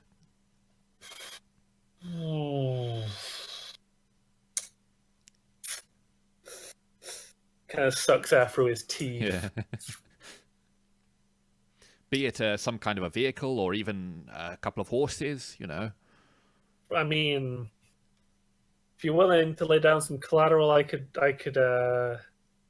rent you out some police horses. They don't get much use in these parts no more. So. Yes, I'd be more than happy. What do you think you're asking? Well, actually, no, you won't need to put down any collateral. Oh, how kind. Well, it's not like you'll be able to get anywhere before we catch you if you try to make a break for it. Quite, yes. Not that we would ever dream, but you're absolutely correct. I mean, I'm wearing heels, and it's hard to walk, let alone run. Well, sure, you can head out. You can head out back. Thank you ever so. You are provided with 2 horses. Nice. I'm going to put a horse in my inventory. Police horse. 1. Police horse. There we go. Okay, so you ride up to the factory. Yeah, so you ride up to the factory and you make some inquiries at the desk. And you're not ostracized because you're making the visit. You're ostracized because you're making the visit too late for their liking. Okay. It's like, well, why didn't these people come, express their why have they waited 3 hours to come? We had to settle in. Okay. Not acceptable, young man.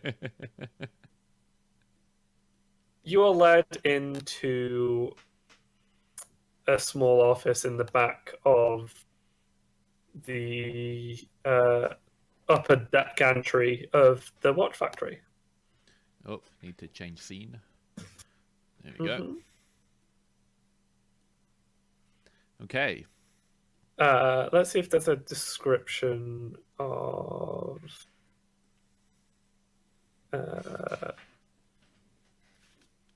Jennifer.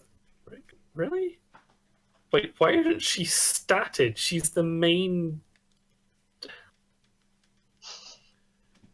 Wow. I would have statted that as she started in her own home, though, maybe. What? No, Jesus, okay. She didn't have stats, okay. Guys, don't fight Jennifer Drake, because she literally doesn't have stats. Oh, man. Let's hope she's not the big baddie then, because otherwise we're in trouble. Okay, so you see a young woman, maybe about 30. Oh, no, sorry, there are her stats. Hang on. She's 30, get her! Okay, so She's very attractive and has dressed well. She has brown hair and green eyes. A pair of wire-rimmed spectacles. Her hair is currently pulled back from her face, and she kind of looks up and she's like, "Ah, hello." I extend my hand and say, hello. She shakes it politely. She says, "It's Miss Marriott, correct?" That is correct. And you Yes. are Miss Drake? Miss Drake. And she checks, she flicks, it's in a very weird move. She puts two fingers out, and then she kind of pushes her index finger in towards her palm while holding her middle finger straight. Mm-hmm. So giving her like a little V trap, and then she kind of flicks a piece of paper up in the corner and flicks it down and says,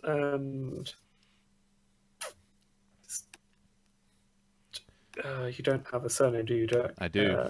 Yes, you do. But not on the character itself. No, it's fine. Yeah. No, because I labeled your character. Mm-hmm. I labeled your character. And Dr. Armitage, correct? Dr. Armitage, that is correct. A pleasure to meet you. Yes, and she shakes your hand as well. Yes. What kind of roll can I do to see what kind of a shake it is? What kind of what, sorry? What kind of a roll can I do to find out what kind of a shake it is? Is that an angry shake? Does she hate me? Or is that psychology? Psychology, yeah. I'm doing a psychology on her. Oh, she's an enigma. It's a firm handshake, but you can't tell too much about its I mean, intention. that's quite a big ask to read a person based on their handshake. But anyway. She definitely does not speak with a Kansas accent, though. No, wouldn't have thought. She's almost accentless, but if you had to pin her, you'd say East Coast, Northeast, maybe Maine. Right. She kind of looks around and she says, "Would you close the door?" Certainly. I'll shut the door. But produced a decanter from her desk and 3 tumblers. Oh, your hospitality is unparalleled. Well, If you'd like, I offer some of my own spirits. Well, this is a very, pick up my flask.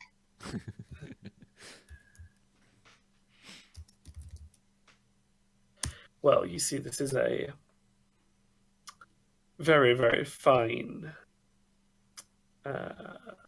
Tennessee sour mash. Ooh. Ooh, don't mind if I do. And I throw it back.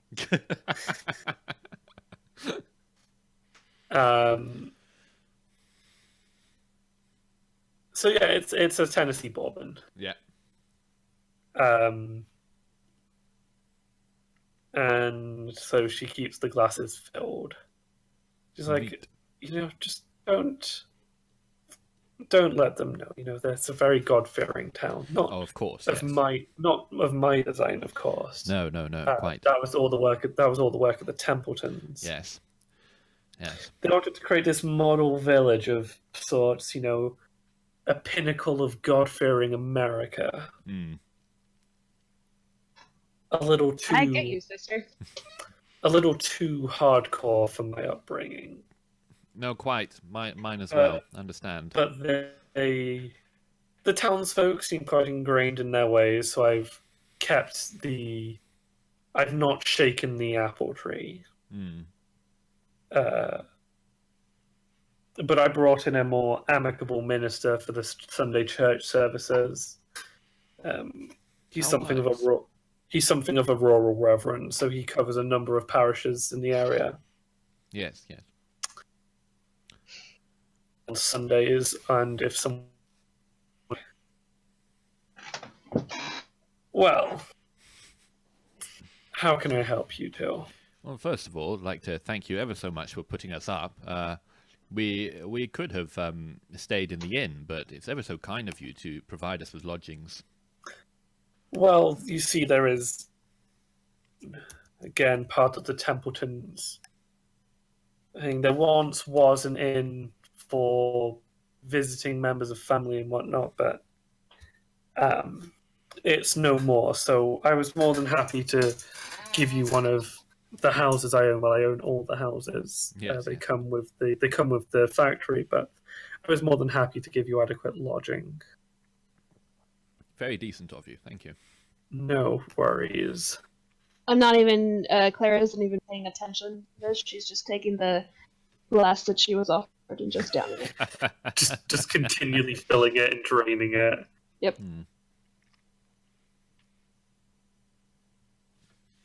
Well, may I ask what you plan to do while in town? I think I'm gonna wait for Clara to answer that one. She's got more reason to be here than I have, so. Well, I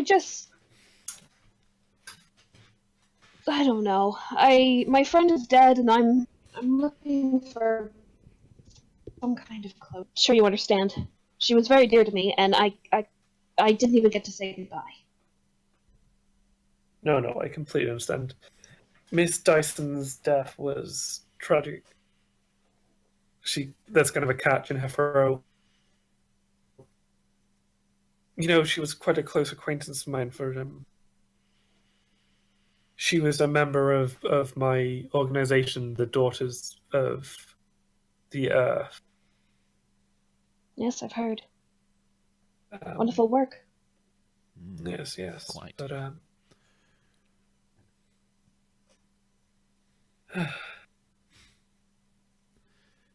But were you at all surprised by her passing? Because we certainly are. well, let me just jump up to when you visit the Daughters of Earth. Because this scenario is built for modern day Call of Cthulhu, so I'm right. kind of but it's adaptable, so I am adapting it. Yeah. I imagine in modern day it's easier to get around. Yeah, and you typically set it in a slightly bigger city as well. Okay, cool. Well, you know, it's quite a taboo topic, but Sweet Jill was quite depressed for some time. I only wish I knew sooner. I wish I could have helped her. And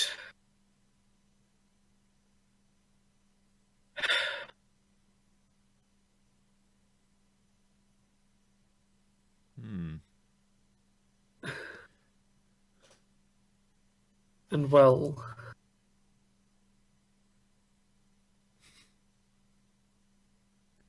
I see that it's taken you quite by surprise as well. yes. Well, Yes.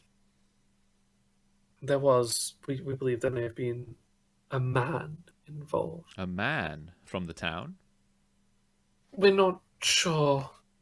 There was a gentleman who would pick her up from the factory a few times a week for the last few weeks. I see. But we fear that it may not have been the happiest of unions. You see, the Daughters of the Earth, we are an all-female organization, and it's a sisterhood of sorts. And so we do look out for our own, and we are wary of the influences men can have. Quite. Mm-hmm. And the havoc that men can wreak. But I don't know. I don't want to be spreading false rumors. If you were to see this man again, would you recognize him? No, I only happened to look out of my window and see her meeting with a gentleman and getting into his automobile. I see. So that is interesting.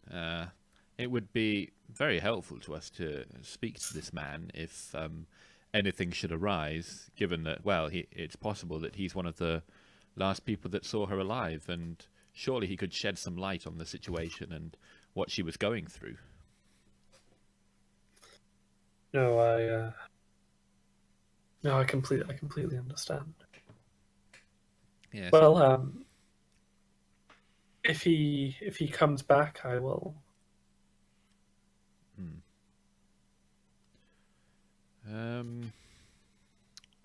What to do now? Thank you.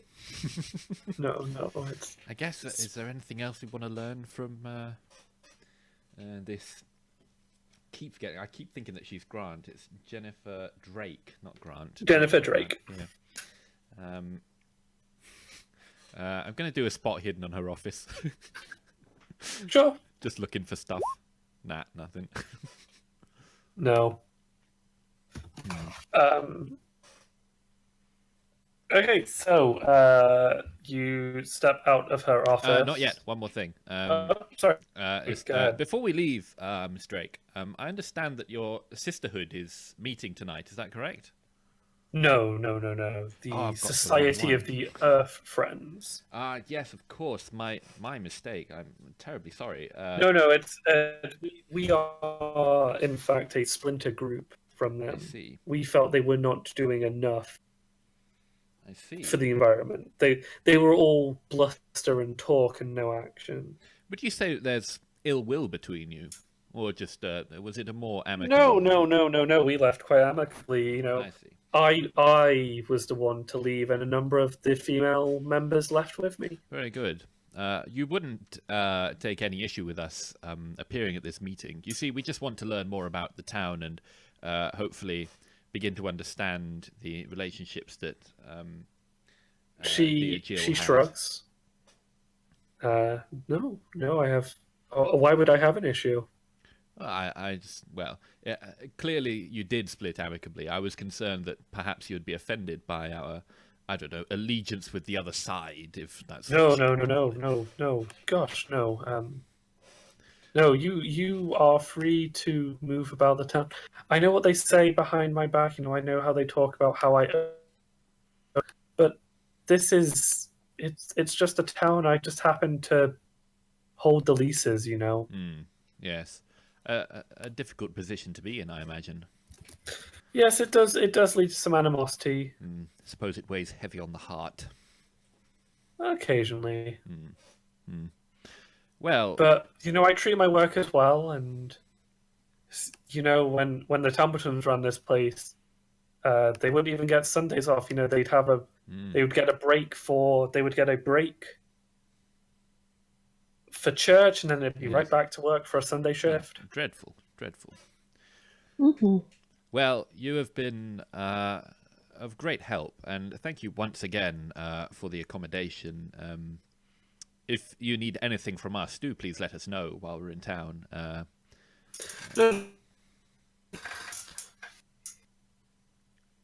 Yes.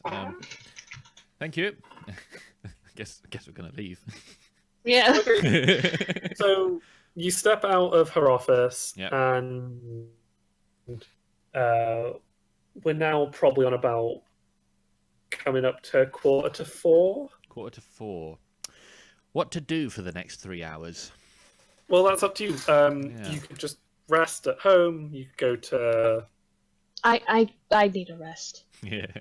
Okay. We're probably going to ride home and freshen up a little bit before we head out at 7 o'clock to the meeting. Okay. I need to take my medicine. Okay, so you head back home. Yep. While I'm riding along, can I do another spot hidden just along the way, looking for weird things? Yeah, sure.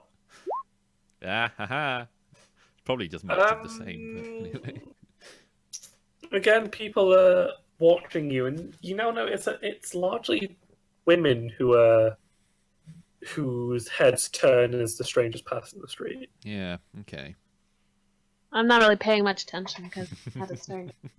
Well, I mean, Harold is paranoid. He's super para at this stage, so That's makes true. sense that he would be doing all the furtive looking around. Okay, cool. I've made note of that. Women looking at us. So Simon is more than happy to. So you rest up, Jack. Yep. You can get another D6 of sanity back. Cool. I only need one, and I'm back to full. So I don't need to roll, do I? No, just push. Okay, back up to full sanity. I'm the most sane that I've ever been. So Simon is more than happy to give you a ride down to Hutton's, the diner, just before 7. Yep. Because you two aren't doing anything in particular, are you? Before? No. No. Maybe we should have. I mean, you're more than welcome to. I was just thinking maybe while we were in town we should have grabbed something to eat, but it's okay. I mean, yeah. Well, I mean, you're going to the diner. Oh yeah, of course. It's held in the diner. Yeah, people will probably be eating anyway. Okay, yeah, cool. Okay, so yeah, you head to Hutton's, the diner. Yeah. Head to Hutton's, the diner. It is a busy. I'll be just right back. Okay. Go for it. I will see if chat has any questions while Stephanie takes a quick break. I will take a very quick nip out as well. Yeah, go for it. See you in a Chat, sec. I'm still here. Yeah. So, give me any questions you may have.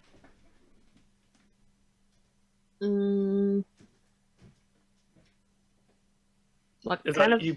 Is that you back, Stephanie? Yes, I'm back. I just had to turn off the heater. No, that's fine. Don't worry about it. Have you got any?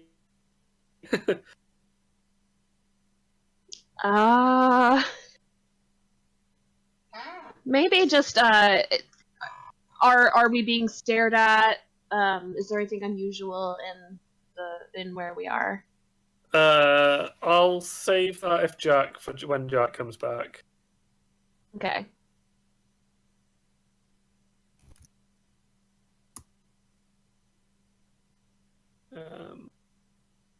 But Jack is just quickly.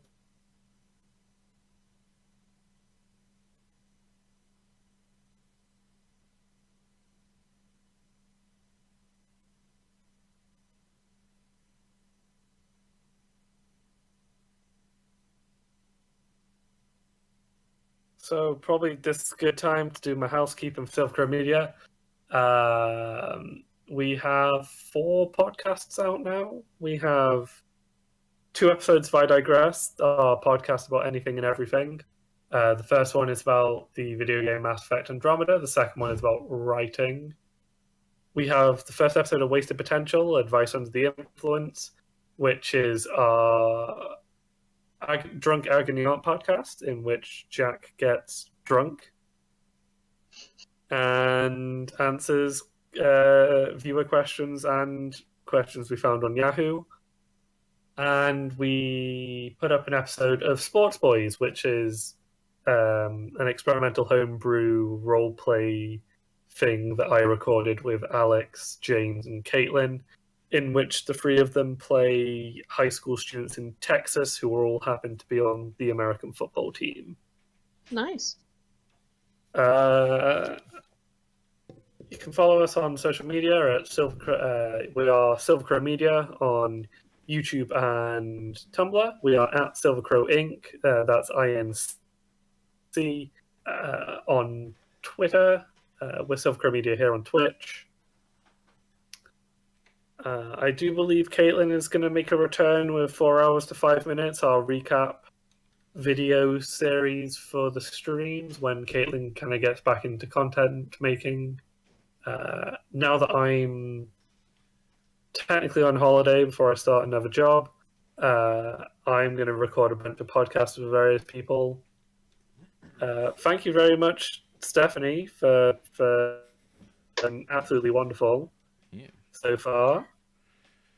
No problem. Thank you for having me. No, it's having a good time. time. Again. I feel like We everything's might- about to pick up any minute. Huh? I think like everything's gonna go crazy any minute. We've been doing all This our is I was quite enamored. I downloaded a book of like 40 Call of Cthulhu scenarios to run, yeah. just because I was working, so it was really hard to write like a Yeah, full yeah. Call of Cthulhu scenario. But I was quite enamored by this one, and it's quite a slow but real Yeah. nice finish to it. Good. Hope we get that far. I have made a decision. Are you enjoying it, Jack? Though Yeah, I know yeah, it's a yeah, little yeah. more slow burn. I know it's a little more slow burn and investigative than the other two that we've done. Yeah. No, it's fine. It's fine. I've decided that season 2 of Fledgling Tales Call of Cthulhu is going to be set in Chicago Okay. I've got my in mouth full. 1940. Oh, So right, it'll okay. be 5 years. It'll be 5 years after this campaign. Same characters you're planning. If you want to bring them back, Yeah, okay. And if definitely. they, Huh? and if they live. Yeah. Well, exactly. If it's going to be if you want to play them, if they live. Oh. Yeah. Okay. I'm having a donut. Forgive me. That's fine. Do you need a moment to eat, Jack? No, I've nearly finished it, so go ahead. I'll just be quietly chewing in the background. Cool. What are you eating, by the way? A donut. Is it good? What sort of donut is it? I got it out of Morrison's. It's just a No. raspberry jam. Very nice. That's pretty cool. The closest shop to me is a co-op, like a little co-op. I don't know if we don't get those as frequently in Glasgow. There's a few of them around, but Tesco is much more. No, I get you. Yeah. Okay, so yeah, so you're in Hutton's. It's very crowded. Mm-hmm.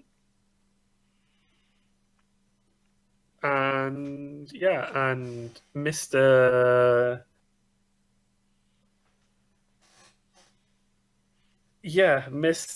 Haziah Hutton is a wiry, grizzled black gentleman, about 60 years old, Yep. stood behind the counter. He's currently buttering a large griddle.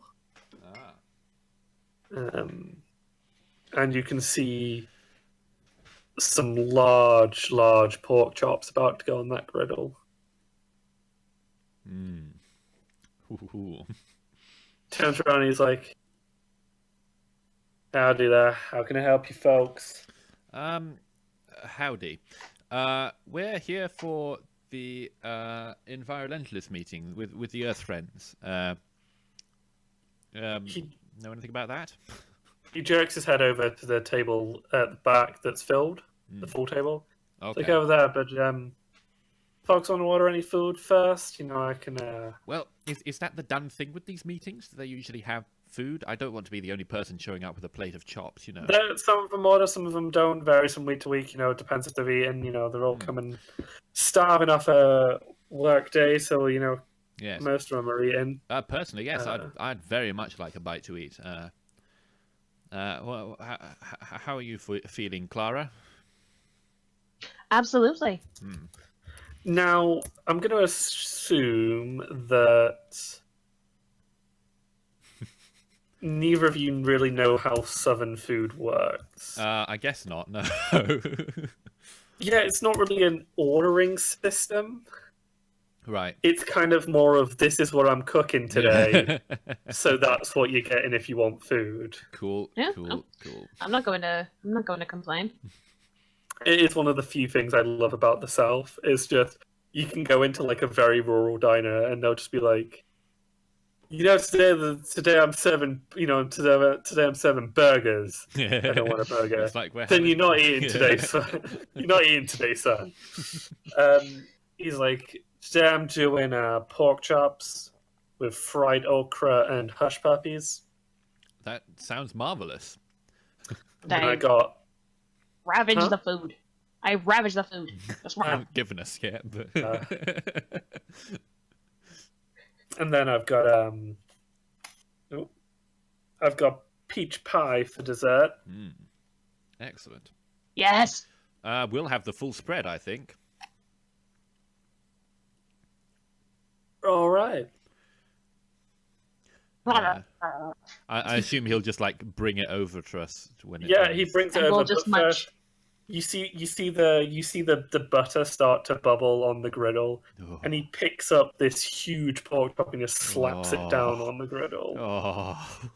Jack, you and I need to do a road trip through the deep south, just so you can see food like this, because this is genuinely how they do it as well. Okay, so you head over to the Society of the Earth Friends. Yes, we do indeed. Ba-doop. Ba-doop. I probably don't look very polite because I'm kind of I'm going over there with my mouth still full of food and just like. I don't even know what food. Okay, I'm going to say he's giving you some cornbread for starters. So cool. We've got some cornbread in our hands as we head over. But like Texas cornbread, so it's quite savory and dense. Because like Virginia, it's really weird. Virginia cornbread is really sweet. Yeah. And it's like every state has a different cornbread. It's so weird. The ones that I've had taste kind of like if bricks were made out of bread. Yeah, that's definitely like. That's good. Before sitting down at this table, I would like to kind of just introduce ourselves and ask that it's all right that we join. Yeah. So this lady here. Like, no. We absolutely adore new members. So welcome. We are the Society of Earth Friends. Yes. My name is Amanda Pierce, Miss Amanda Pierce. You maybe call me, well, please just call me Miss Amanda. Of course, Miss Amanda. And welcome. I understand that you are new to the village, new to the town. Yes. Just passing through, really, but really want to get a taste of what's going on locally. You know, environmentalism is something that's very close to my heart, and just seeing the way different people treat environmentalism is a very eye-opening experience. And perhaps were I to take it home to my own hometown, I may learn some interesting tips and tricks from such a lovely place as this. Well, no, that's absolutely fine. So if I may ask, what brings you to Twisted Grove? Oh, it's a sad tale, really. My dear friend. What's that? No, go ahead. Just go. Yeah. My dear friend here, Clara, was very close to a resident of this town, or well, I should say a former resident, I suppose. The very sadly deceased Jill. Her Dyson. name was Jill. Jill yes. Dyson. Recently she passed. Nods sad. She nods sadly. Yes. No, I loved Jill. No, she was a real. A real what? I didn't catch that. She was a real sweetheart. Okay, cool. And when she left us, and I was even sadder to hear that she'd passed away.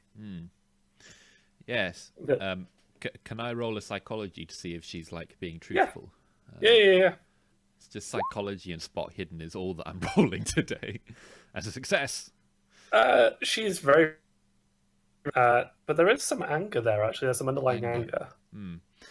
I feel like I'm not too put out by that because... No, it's not anger directed at you. Yeah. No, I mean, like, I figure that it's probably because she was part of this splinter group. And there's probably some unresolved issues there where maybe it wasn't quite as amicable as they're laying out. But anyway, okay. No, I'm sorry. We shouldn't speak ill, but there's blasted daughters of the earth. I was under the impression that the split was more amicable. Ha! I'm sorry. We will get back to talk of the festival of the earth, but we should clarify for these visitors. Please do. Jill left with several other women to join the Daughters of the Earth. That happened because there was a standoff between myself and Jennifer Drake. Ah, Jennifer, I do not know what Jennifer's deal is. She was always talking about her great goddess. So I figured her to be some sort of pagan nut, from these weird cults and groups out in California. Or she could have just been a scam artist looking to prey on young, impressionable women. I see. Because you see, the town never really had till she came along. Because she joined our group after she bought the factory and moved into town, and then she started to her claws in and Interesting. Interesting. Yes. I kind of poke Harold, kind of whisper in his ear. That's quite a different story than what we were told. Yes, here. it certainly is. It certainly is a different story. Well, a terrible shame to hear that, but we're here to learn from you, and well, our other objective is just to find out how was Jill, what was she up to, and how was she feeling before she unfortunately passed.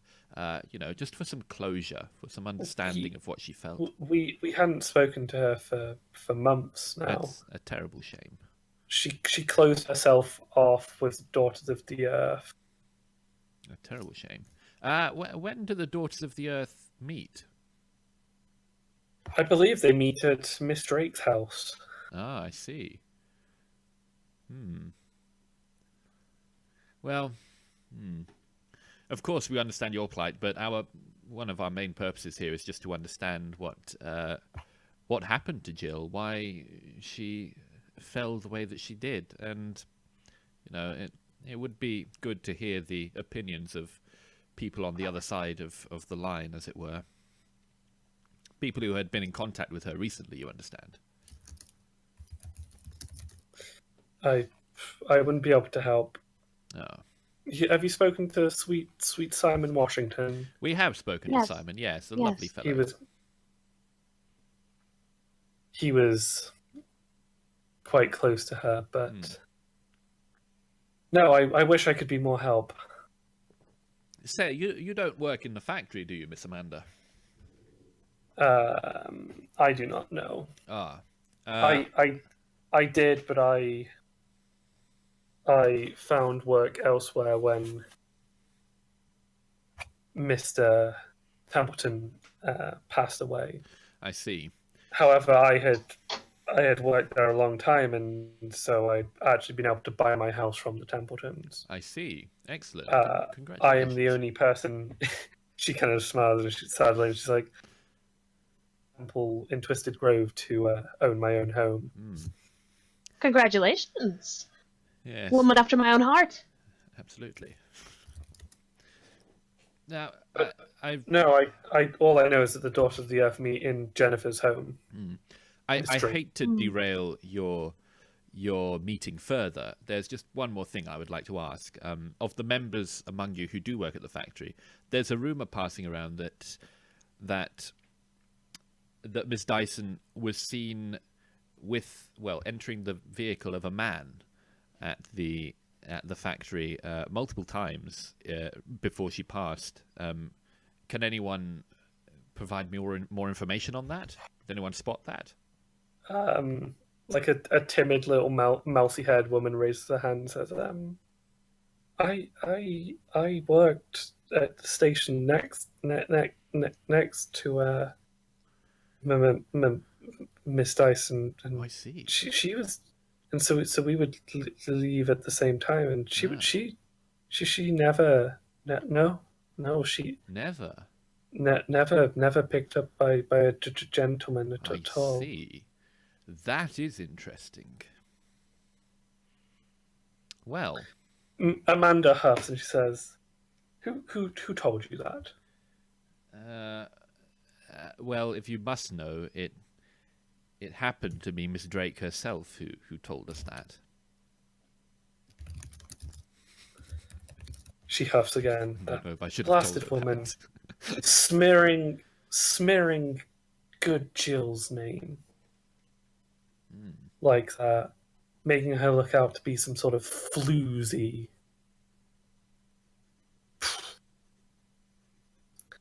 Jill taught Sunday school, don't you know? Oh, I didn't realise that. Awful woman. She looks around and says, she writes something down. She says, that's Jennifer's address, if you're curious. Thank you ever so much. Now, I'm sorry, but we really must begin our... we really must get back to our meeting. You are welcome to stay if you wish, but it might be quite tedious if you're not planning to stay in town for very long. Well, thank you ever so much for your time, and sorry to derail your meeting. No. It's a pleasure to meet new people. I'd like to turn to Clara and ask, should we go back and speak to Miss Drake again? I think so. Yes. I want to get the story straight. We'll have our food first. Yes. Yeah, and then I think we're going to make a move on Miss Drake's house. Yes, I do think fine. so. Yeah.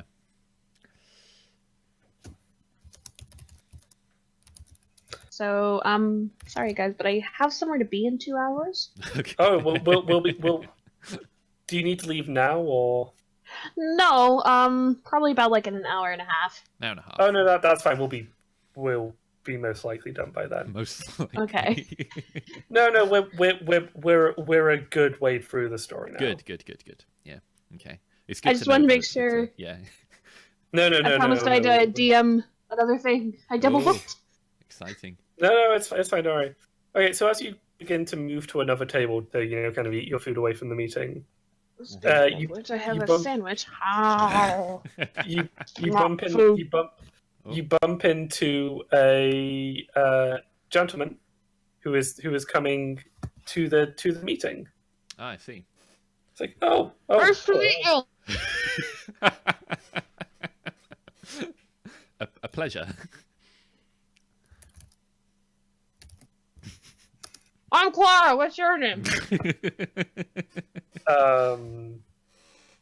Maxwell. Maxwell. But are you interested in environmentalism? Well, yes, we are. In fact, we You're were damn just right I talking am. to the Earth Friends group here, just a moment ago.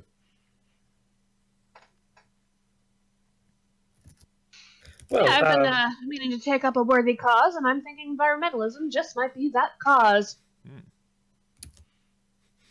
Well, he holds up a jar of what looks like green goo. He says, "Well, we'll have a look at this." And he unscrews the top, which releases a smell Like that perfume? it releases a smell like an open grave. Oh. Ugh. I just lost appetite. One of the best diet I've ever been on. Bad the cancer. It's constant references to the cancer.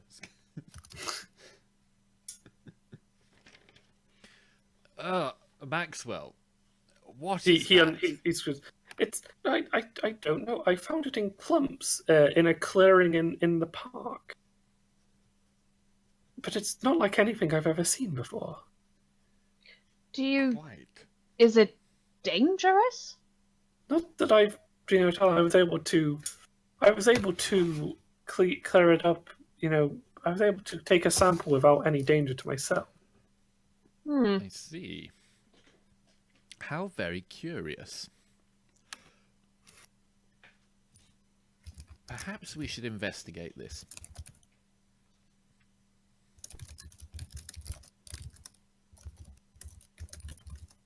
Yeah, let's do that. So Maxwell moves on, and he does give you directions to the park. Cool. Right. So we've got to make a decision between going to the park and going to Drake's house. Yeah. Boom, boom, boom. What time is it now? Must be like 8 o'clock, maybe less than. No, I'd say it's probably 7:30. 7:30. Okay. To be honest, I kind of want to go to Drake's. I'm not really liking the cut of her jib. I quite agree. We'll head to Drake's and possibly move on to the park afterwards, or head there in the morning. But Drake's first. Let's do that. Her house. Yeah, going to her house. Okay. You eat, Yes, we do indeed. and That's what I'm doing now. yeah, these are some hearty portions. Ooh. Oh, yeah. Ah. It's it's a pork chop the size of a large medical tome of like a hardbacked medical journal. Yep. It's a mountain of fried okra. It's a small landslide. It's like a small rock slide of hush puppies. And just when you think you can't eat another bite, you're both served a piece of peach pie the size of a home plate in like a baseball home plate.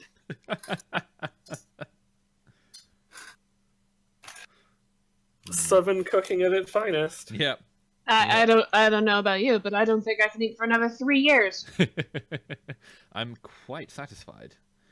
And even better, it only costs you 30 cents a piece. Whoa. I mean, that's pretty reasonable for this time. Yep. It's like when back in the 80s, like a pint of beer cost like 82p. Yeah. Oh man, days. But at the same time, like my my co-worker at Debenhams, she was telling me the other day, she was like, my first job working for Tesco's in 1976, I was making £18 a week. Wow. And that was enough to pay my rent. Yeah. It was enough to do a weekly food shop, pay my rent, and still have enough money to go out on a Friday night. Wow, crazy. Money, super weird. Yeah. Okay, so you stuffed to the brim Absolutely. by Hutton.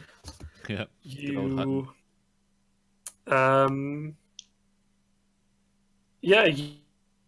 Jennifer Drake's house. Yes, I guess we do. This might be a big I mistake. balled up my little fists. I'm ready for a really good talking to. Okay, so you follow directions. You get there maybe 45 minutes after you leave Hutton's. Okay, It's fairly close to downtown. good. The lights appear to be off. Right. That Okay. doesn't stop me. I bang on the door with my fist. I fuck the door to death. Bang, bang, bang, bang. No one answers. I try and kick the door. Again, no one answers. Come now, Clara. Let's not be arrested for damaging property. Perhaps. Wonder where she might be. Oh, the DM's doing some rolls. That's spooky. It's fine, don't worry about it. Sure won't. Perhaps we should leave this for now. We'll have to catch her another time. Let's head toward the park. Fine. I completely empathize. I know that you're angry, and I know that there are many questions that need to be asked. But well, she's not in. There's nothing we can do. All right. You're right. Can I do a spot? I need hidden my on the beauty house sleep anyway. A spot hidden on the house before we leave. Well, you can do a spot hidden. Clara, you do have a fairly substantial lock picking skill. Oh. Yes. Oh. Let me just do that. What how a thoroughly modern lady must. Oh, that's a success. Yeah, So so Clara has just picked the lock. So Clara has been hammering on the door, and then she just casually kind of leans against it, looking like she's ever so fatigued. Hand to her breast. Are you all right, Oh, Clara? I'm so weary from this exertion. While her other hand is just picking the lock. After you, Gracious, age Clara. before beauty. Get inside quickly. Don't want to be spotted doing this. So you enter a house very much like your own. Oh, right, okay. I expected something much smarter. Well, no, that wouldn't do for her woman of the people look. Of course, yeah. Because the Templetons didn't live in the village. The Templetons lived way, way, way, way out. Right. Yeah. Okay. Spot hidden, I guess. I crack my knuckles. Yeah. Ready for a fight? Spot hidden. Yeah. Anything weird? Yes, there is actually. Oh Jack. boy. Give me a moment. Where's the liver? Breaking it down. Oh, Stephanie, while we're here, you should put a little check mark next to your lockpicking skill because you got a success, which means that we can level it up later on. Cool. Because we keep forgetting to do that, and then it's a stress at the end. Like, what did we roll successes on?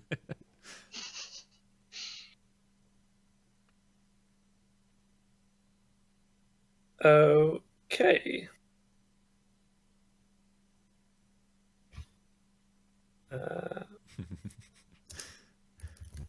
GM just figuring out how weird this house is. Yeah. And then it turns into tentacles. Yeah. The house closes in on you. The end. The house is actually a mouth. The end.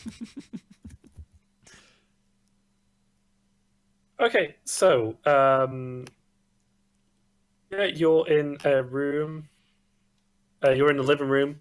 The noticeable difference is her cabinet contains a gramophone. Okay. And her bookcase is a lot more filled with yours. However, Jack, you also noticed that there is a small mismatch in the wallpaper. Oh. Over here. Okay. It's a wallpaper of repeating fleur-de-lises. Yeah. Except one of the fleur-de-lises doesn't quite match up. It's like almost bisected, and they're about one side is about an inch higher than the other, and it's the only one that does that. Yeah, okay. I would like to very carefully try and peel away the wallpaper. Yes, I'll walk over there.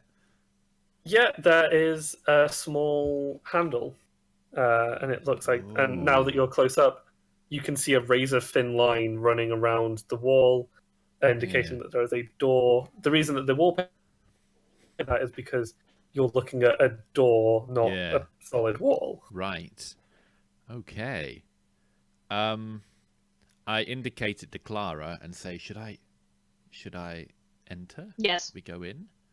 Yes. Very carefully, gonna open the door. And I crossed my arms impatiently, like, hurry up! Very carefully, very quietly, and being very wary of what may be on the other side, I open the door. Okay. It leads to a secret room. Okay. Which I will draw for you in the center of the house. Okay. She's a little bit taken aback. Like, I've seen some crazy things in my day, but never a secret room. This is quite something. Well, I don't know if our room has a that isn't secret true. There was a little bit at the, speakeasy, but... So there's a secret room in... it contains a bookshelf containing several books. Okay. A dark robe and a hood hanged on a wall hook. Oh. And a bucket with several scrub brushes stained with a dark substance is on the floor. The desk in the room. There's a desk in the room. Yep.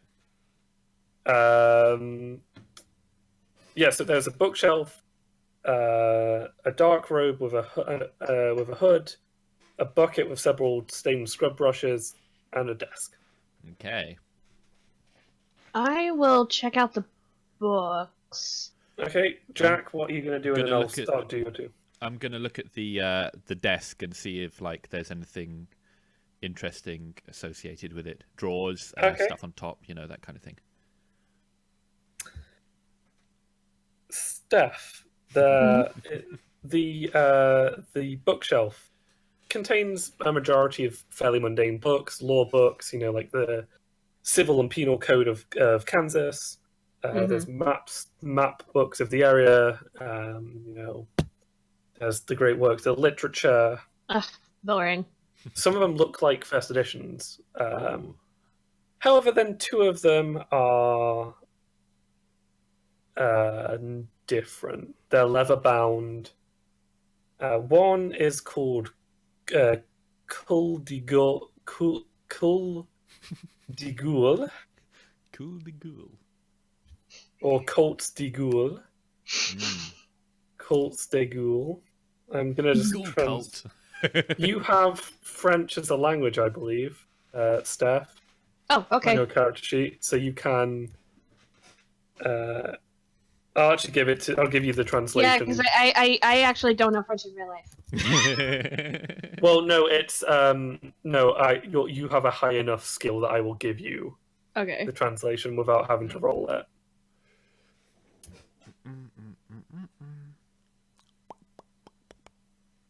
Ghoul cult. Shut up, Jack. Good.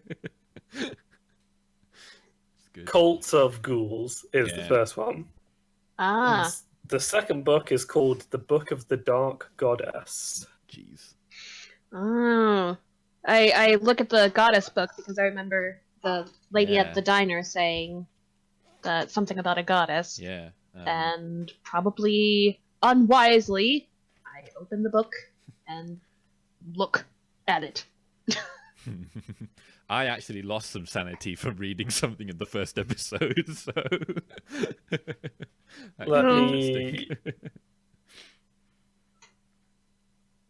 Let me have a look what it says about the Book of the Dark Goddess.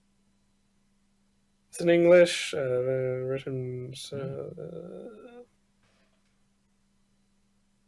okay. How crazy do I go?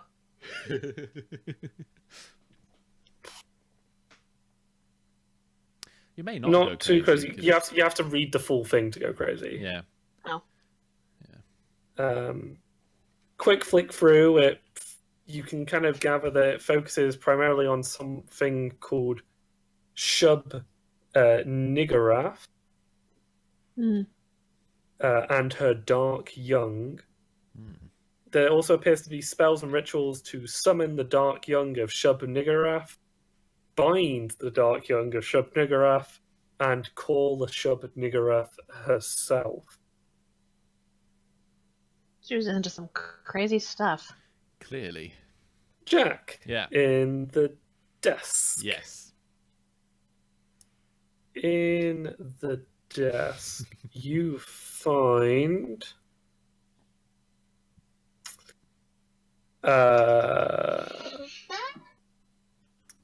you find a sacrificial knife. Oh wow! Okay. It has an ornate blade. It is razor sharp, and it gives off this weird tingling aura when you hold it. Oh god. You found $25,000 in cash. Whoa. As well as a kilogram of pure opium. Oh jeez. Opium. What? I dropped the book and run over. Yeah. I knew it. I knew that someone injected her with opium. It must have been. What else do I find, Benji? Is that it? That's all you find in the desk. Okay. Well, I take the opium, and it takes a lot of willpower to not crush it in my angry fist. Down it in one. Down it in one. Now, Clara, we need to be very careful. The police are clearly in the pocket of this this Miss Drake. Well, I'm sure that if with a knife pointed at her throat, she'll probably confess to anything. Not strictly admissible. I found that in my experience, when dealing with matters like this, the law is not necessarily the way to go. if you get my drift. So you're saying I should kill her? I wouldn't go so far as to say that specifically, but She murdered my friend. yes, I understand that. But the first thing we need to do is to gain an understanding of what exactly happened here. Because if we kill her and it turns out that there are many more people who are involved in this, nothing will change. Good point. Yes. You talk a lot of sense. Thank you. I try. Now, the important thing is to attempt to discover our next move. I would suggest that first I'd like to inspect that bucket and the brushes. Yeah, give me a medicine roll. Medicine. Oh boy. Oh yeah, I have two different kinds. I have medicine. Urgentia and Seminole. Not the urgent one. Not the urgent one. Okay. Yeah. That No, makes sense. Hey. I don't have medicine. I have medicine in the other one. Sorry. That's blood, Jack. That's blood. Okay, so there's blood on the brushes and in the bucket. Yep. Something has been used to scrub blood. Right. Yep. This is Jill's blood. There isn't going to be a scrap of her left to bury. Yes. I wonder if this green stuff that Maxwell found in the park has anything to do with... let me lay out what I'm thinking here, Clara. Currently, I'm listening. I'm working under the assumption that Miss Drake is leading a cult by way of the... You think? Well, yes. Yeah, I'm getting there. We found a dark robe, blood, knives, books. Leading a cult by way of the Daughters of the Earth. You think? And it is my thought that perhaps your good friend Jill was not okay with this. And due to her protestations, fell afoul of the wrath of this Ms. Drake. And that could very well be what got her killed. So I advise that we be extra cautious as we proceed. The first thing to do is to erase any evidence of our ever being here. And then, well, we'll have to think about our next move. We must be careful. We must be very, very careful. I have an idea. Okay. What if I join this supposed women of the environment or whoever? Okay. Infiltrated from the inside out. I like where you're heading with this. My concern is that they will be slow to trust immediately. And we don't exactly have a lot of time. I wonder... It's possible that if we confront Drake. If we confront Drake alone, she will show her hand. And we can proceed based on that. Oh, I'll confront her. I have a gun, I'll have you know, just for Oh, well, reference. by all means. Yes, well, if it comes to that, I may be able to defend us. Though the last man that I shot, well, there was a very interesting occurrence after that happened. I'm sure it's fascinating. Let's go confront her. We don't know where she is. I'm sure I can find her on pure rage. I suggest we head to the park. We try and cover our tracks here, so that she doesn't catch our scent, and then we head to the park and see if we can discover anything there. What do you say to that? All right. If that is where she performs her rituals, then it's likely we will discover something. All right. I like the way you think. Yeah, thank you. As you are leaving... Oh, boy. Here it is. The phone begins to ring. The phone begins to ring. Mm-hmm. Oh, jeez. Perhaps I should answer it. That's what I'm thinking. Can you affect an accent of little colour but possibly Maine? I don't know. Well, I was obsessed with the book Gone with the Wind, so I think I can do a pretty good Southern accent. Attempt to copy her voice and see what they say. I'll be silent as the grave. I think we're answering the phone, Benji. Okay, no, that's fine. Good. Is there a skill I need to roll? If you're going to try and do her voice disguise, please. Oh boy. Okay, disguise. Oh boy. There we go. How many points do you have? Oh no. Not very many. Um, I'm scarlet hair. the phone begins to immediately talk at you the moment you pick it up. It's like, you bitch, you fucking bitch. You're gonna call her in the park tomorrow, aren't you? You fucking bitch. I'm evil, I'm evil, I'm evil, I'm evil. Like my parents said I would be. I must die. I'm evil, I'm evil, I'm evil. You bitch, you bitch, you I bitch. hang up the phone. I didn't even get to do my terrible accent. I was too busy being like, what? Okay.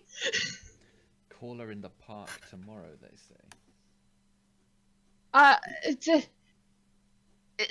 Is this supposed to be the helpline for troubled souls, by any chance? Wrong number? I would say... Could you identify the voice? Do you know who that was? Is there a roll I can do to see if I could? You've not heard that voice before. Cool. I have not heard that voice before.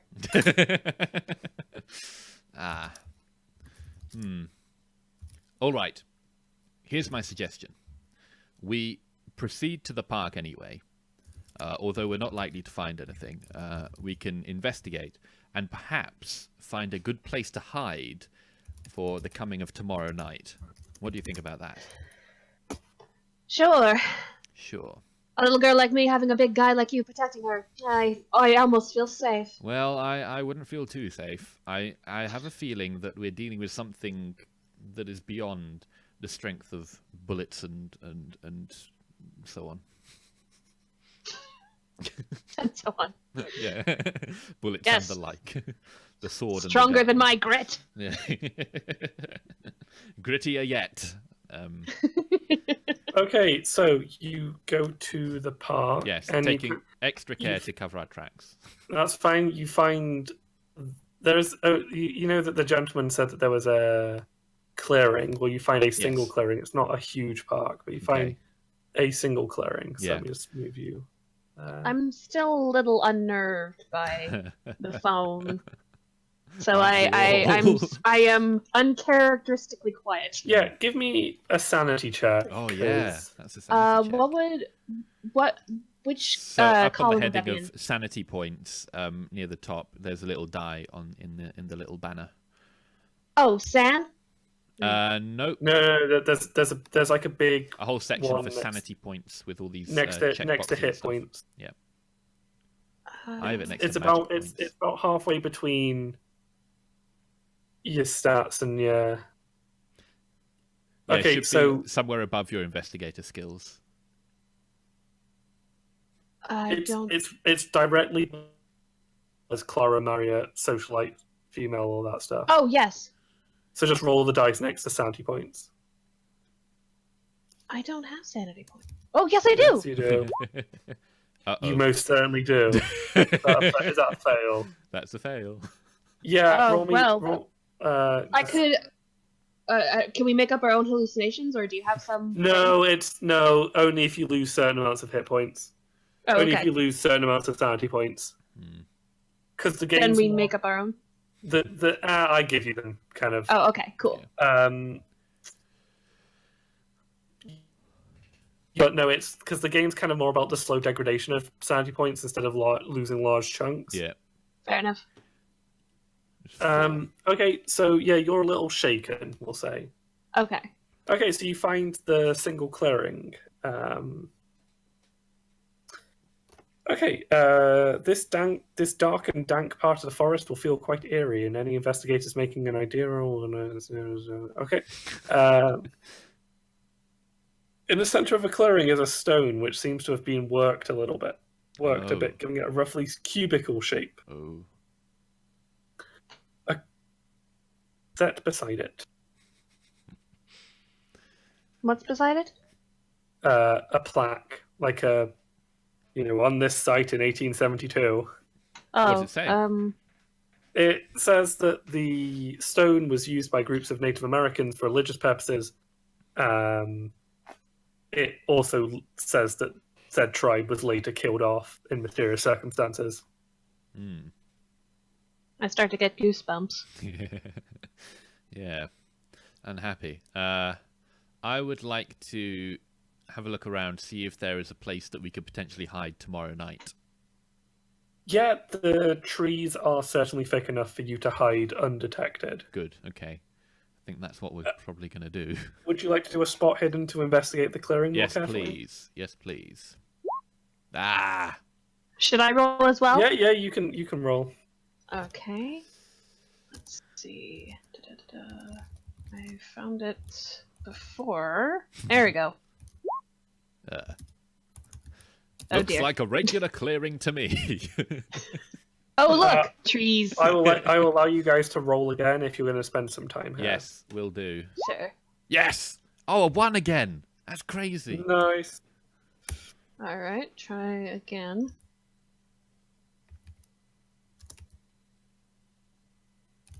Yeah, that sounds about right. You get it. I don't. I'm too busy being spooked. Yeah. There we go. Right, okay. Jack. Yes. You find traces of the green ichor, which was on the which the young gentleman showed you. Okay. You can also see what appear to be huge goat prints. Oh, God. Okay. And if you weren't looking for them, they are so large that you're too big to notice. Yeah. Your mind, until you start specifically looking for things, your mind automatically classified them as natural depressions in the ground. Yeah. Okay. Oh, boy. Oh, boy. What's wrong? I indicate them to Clara. Oh God. Yes. I have a feeling that this must be related to this great goddess that everyone seems to be talking about. You also notice a rusty material on the ground near the stone. Can I investigate it any closer to try and figure out what it is? You can give me an idea roll. Idea. Oh, wait, that's up at the top, isn't it? Yeah. Yes, there we go. Idea. Oh, only just. So the rusty material is obviously dried blood.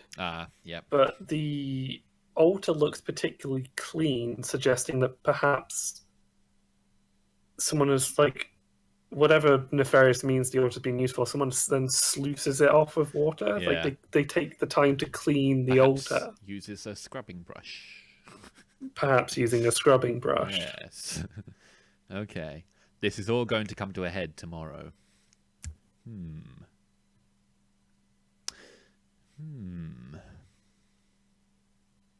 Well, I guess I turn to Clara and I say, something nefarious is going to happen here tomorrow night. I'm certain of it.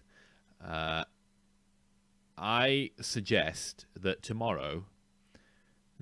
I wonder if we should head into Selena to see the body of Jill. I wonder if that will actually tell us anything. Anything to get out of this death trap. Yes, perhaps we should. We can very briefly head up to Selena, claim that we're here to see the body, to confirm identity, and so on. As I can possibly bluff my way through that, and see if we can't identify anything else on the body which could indicate how she met her demise. And then at midnight tomorrow, well, before midnight, we should come back here and hide ourselves among the trees and see what happens, see who appears. What do you say to that? Sure. Okay. Off to bed, I suppose. Yeah. Yeah, fair enough. Yeah. I've just managed to lose my page. Cool. I've gone back to the title card. It's neat. Oh wow, I jumped so far down. Okay, And that's the end. and that's the end because Benji lost the. Because my Benji God, has taken hang us on. to the end. The.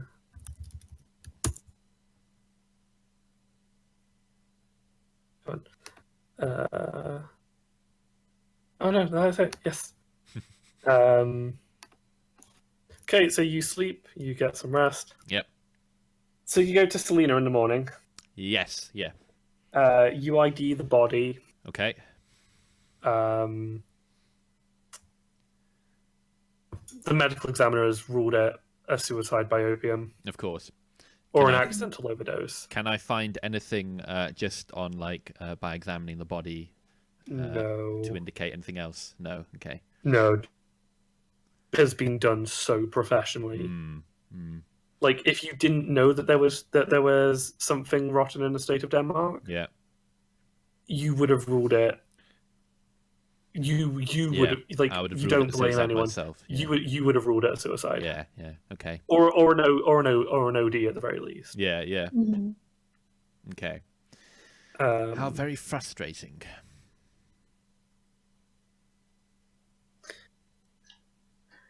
Well, after we figure out exactly how to put Jill's soul at rest, I say we burn down the whole damn place. What do you think? Well, I wouldn't go that far. There's clearly people here that just want to live their lives. Something's definitely afoot, and something needs to change for sure, though. Great. When we get back to Strangle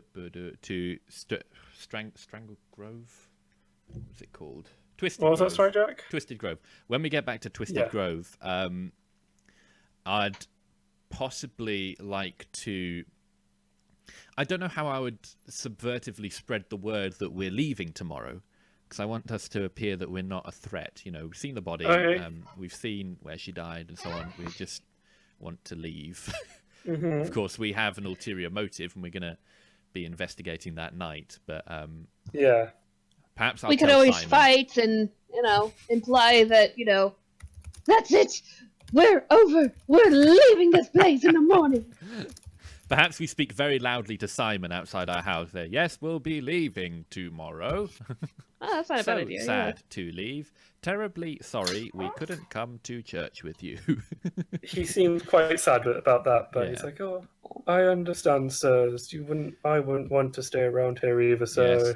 We're quite overwhelmed with grief. I must confess that I did have suspicions that perhaps it wasn't the case that it was laid out by the police and so on, but I've come to the conclusion that it most certainly is. Our dear friend Jill simply decided to leave this world, and a terrible tragedy as it is, I think we must accept that.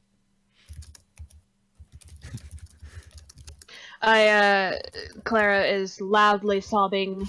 Yeah. My friend! Oh, Yeah. oh. Come now, Clara. So The grief! It is overwhelming! I suppose we're going to lay low until the night, and then as soon as it gets dark, try and secrete ourselves in the park but I'm somewhere. trying to sell it. I never said I was a good actress. My friend. My friend! Oh, oh. Okay, so you wait in the woods till midnight. I guess, yeah. Or until something happens, yeah, we do. I took Okay. a small sip of liquid courage. I Okay, partake so as well, I guess. So can you both give me hide rolls, please? Oh god, I'm terrible at hide. Hide rolls? Yeah, it's a skill. Yep. Okay, It's- hide. There we go. Oh ho ho! Wow. Very good. Jesus, Good thing I'm of so us tiny. both of us got in with 1 point. That's amazing. Yeah. I rolled a 9 and you rolled a 64. That's fantastic. Whoa. So you hide. We do indeed. Yes. And then people begin to arrive around 11:30. Oh. In robes? Yes, in robes. Oh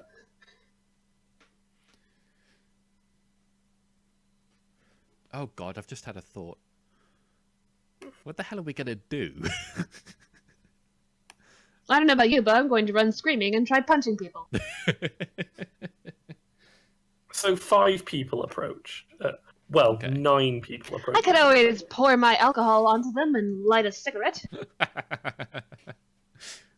I'm sure they'll just take that lying down. You identify Jennifer as she approaches Yep. the stone, and you assume the other 4 to be cultists of hers. Yeah.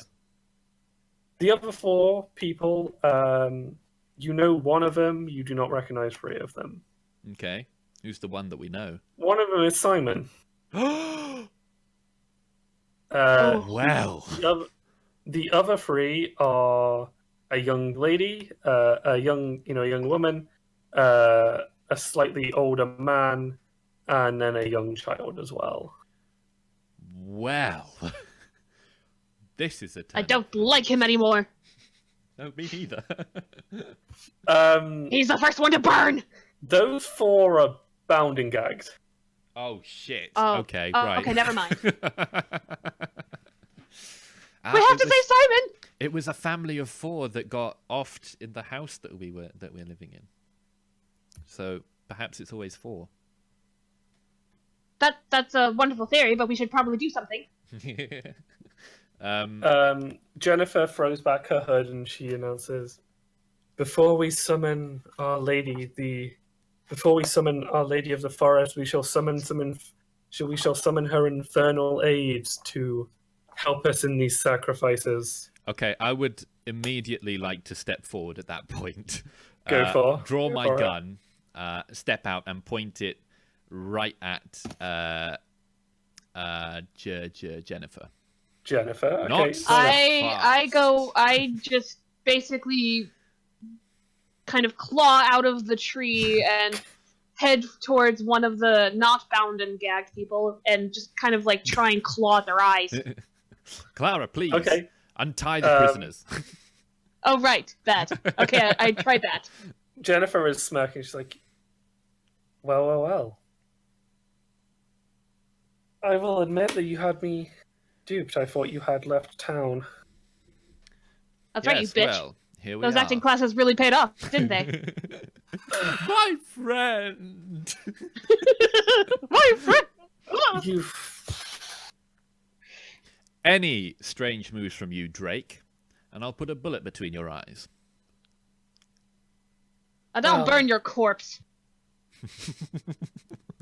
She's got a lot of whiskey on her. She will do it. My blood is actually flammable.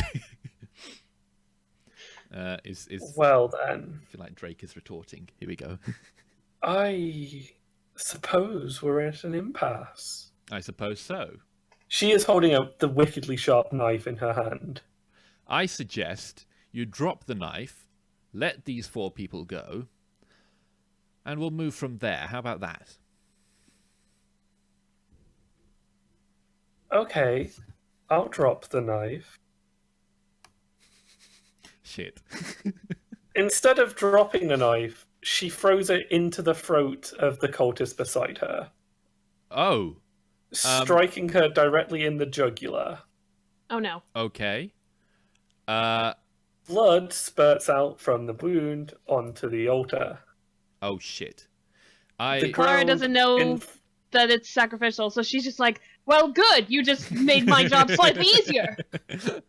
The ground begins to bubble. No. Oh dear. No.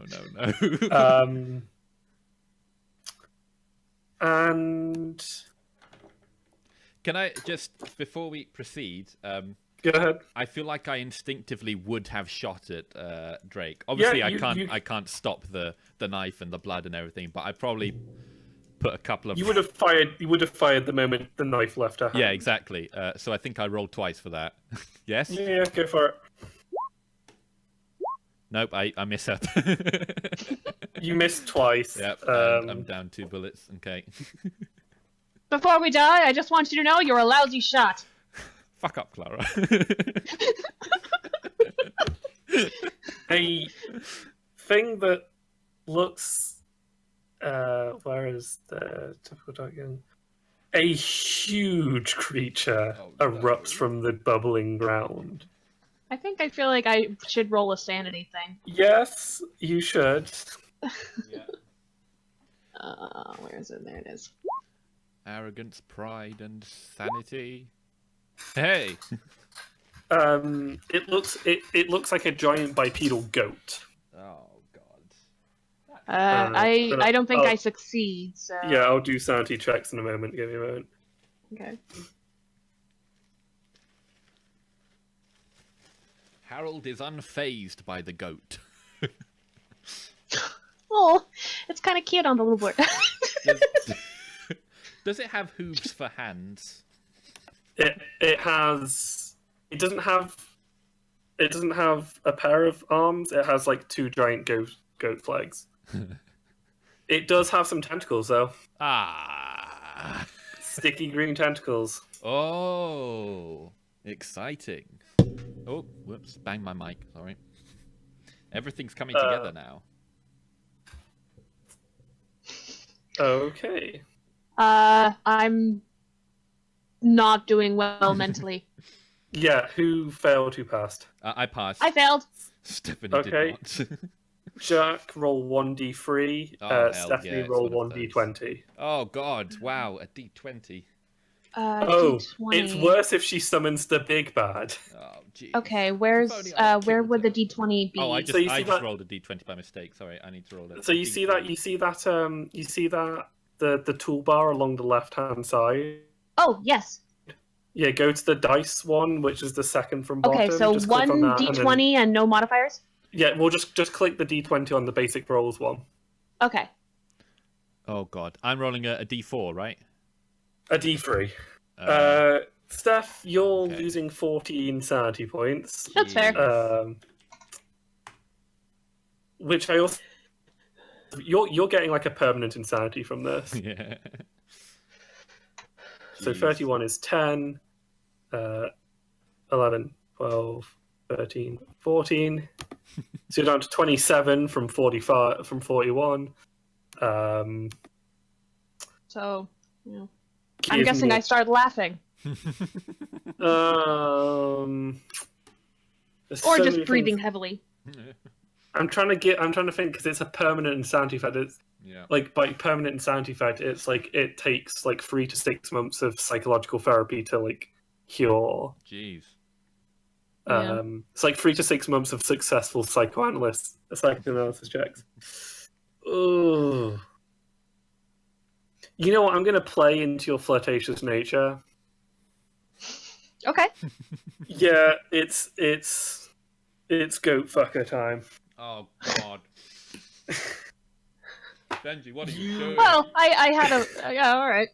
Sure, why not? You find yourself Aroused. inexplicably... Yeah, let's say you are almost like whiplashingly instantly aroused, and you have discovered that, yeah, your kink is tentacly goats. Everyone's got a kink. Oh no. I had a much sadder way that this can go, but yeah, I like yours better. Yeah.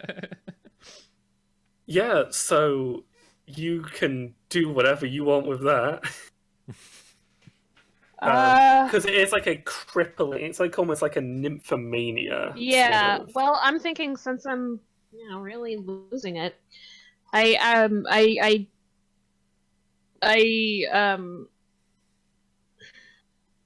since this is a thing of the macabre, I think I would start, like, hurting myself to try and get the attention of the goat. Okay, sure. Macabre indeed. Well, you don't really have anything on you, but you do notice that that knife in the cultist's neck is unattended. Yeah, and So- the guy sure likes blood. Yeah. Oh no.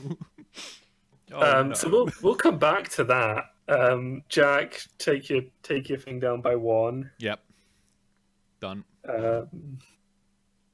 Okay, and it's initiative, which I just need to remember how to do again.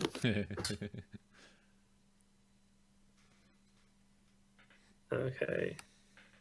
Sorry to anyone who's been traumatized in chat, but Yeah. I did say that it can get dark. Mm-hmm. Dark it is. Jack is This is just actually standing. much lighter than I would have done it. As I said to you on Discord, it has to still be vaguely for public consumption. Yeah. Yes. Yeah. Okay, can everyone make me a dexterity roll? Sure. Can Which we? Is I that don't- skill? You can roll Oh, an idea. it's you roll.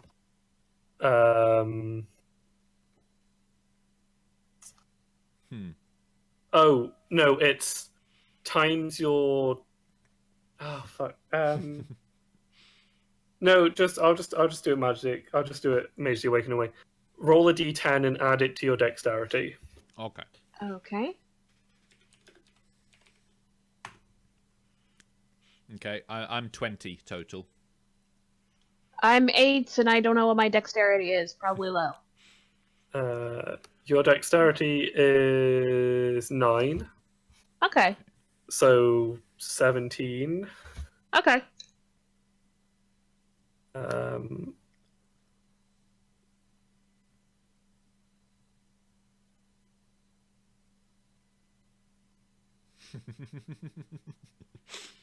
Okay. So Well, Jack, you're going first. Okay. Followed by the Dark Young, which is the tentacle boy. Followed by the cultists who are going to move as a block. Followed by Jessica. I'm aware that there is a big bad that could be summoned. This is merely a servant. Yep. There are Nice. no attacks of opportunity in Call of Cthulhu, Okay. so you can sidestep the goat and fire around said goat. Yeah. I'm torn between shooting at the goat and possibly saving the two of us. You are still sane. Yeah. Can you actually give me an idea roll? Idea. Okay. Yeah. Yes. I had an idea. That knife, Yep.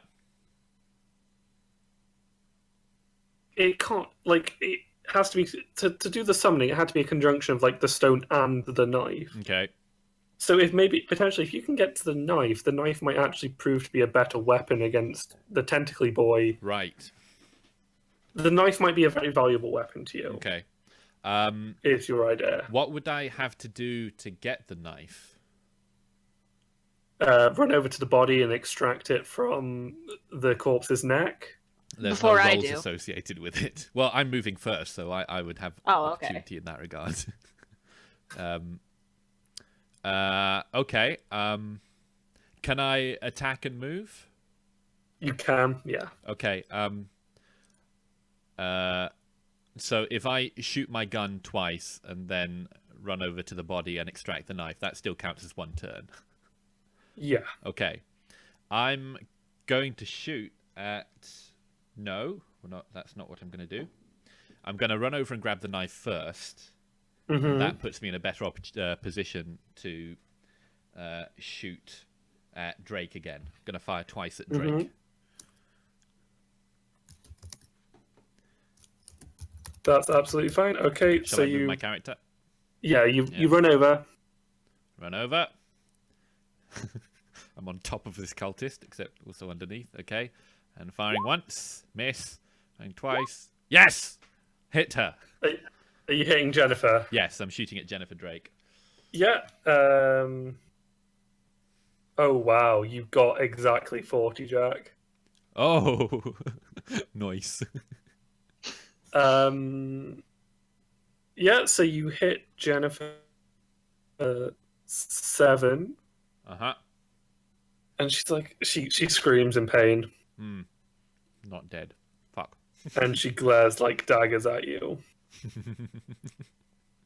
But I've got a real dagger. Time for Tentacly Boy. Oh, fuck. I'm probably like crying and removing my clothes because I'm just so in love with this goat. Oh, God. Too far? What's he doing? What's he No, doing? no, that's absolutely fine. That makes perfect sense for the situation. Yeah. Oh, jeez. Jeez, indeed. It's like how people cry when they see a kitten, only more. Yeah, Actually, but those we are- don't usually remove our clothes for the kittens. No, that's why I said more. Yeah. These are actually high rolls, and usually it's high rolls which fail in Call of Cthulhu, so maybe we're going to be okay. Yeah. No, because he's rolling at 80% for Oh, tentacles. God. 80% tentacles. That's, yeah. Okay. Yeah, and so he's just done A lot of damage. 46 damage. Clara doesn't really exist anymore. Oh, no! Dead. Oh, no! But I Sorry. die laughing. Clara has Excited that been I can be one with the goat till the end of time. Clara has been smushed to hell Oh, and my back. God. Ah, Jack, you yeah. you hear sounds that you have not heard since the war. Yeah, yeah. Yeah. And because like the third one is just kind of the soft the squish of something hitting Oh. pretty mushed body and bone. Ah. Feel free to hang around to see it out, Steph. Okay. Sorry that you just died, but that's kind of Oh, no. that's kind of Cthulhu for Yeah, you. yeah. Yeah, no, it happens. Okay. So you're not too confident about No. your new friend. No. So, in terms of sanity, right? Mhm. Usually I'm okay with like death and maiming and Haven't things, seen but it. okay, that's good. That's good. I guess the big goat thing is masking my view, right? Let me just find the size thing a moment. He looks pretty big on the roll 20. Oh yeah, but Call of Cthulhu size chart. Tentacle Size. goat boy. So he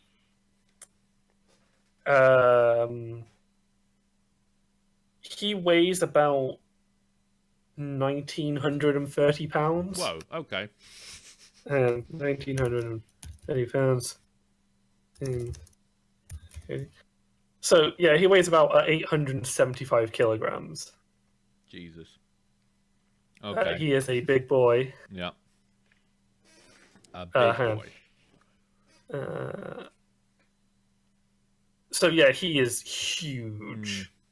Like that's what he weighs. So he's towering as well. Like he's huge. I feel like a knife Not as big maybe as he- isn't. Huh? I don't know how I'm gonna get him with a knife. Have faith. It's not my turn though. No, it's Jennifer's. Yeah. Fuck. Can she just bleed out on this turn? That would be great.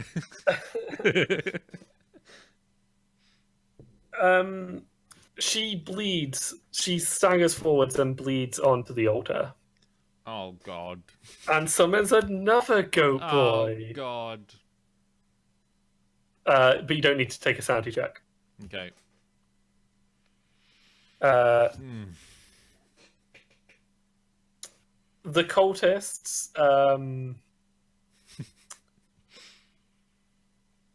are gonna attack you. Well, they're gonna attack you. Well, actually, two of them are gonna move. Oh fuck! Come on. One's gonna move over here and is gonna start cutting the bindings on one of the hostages.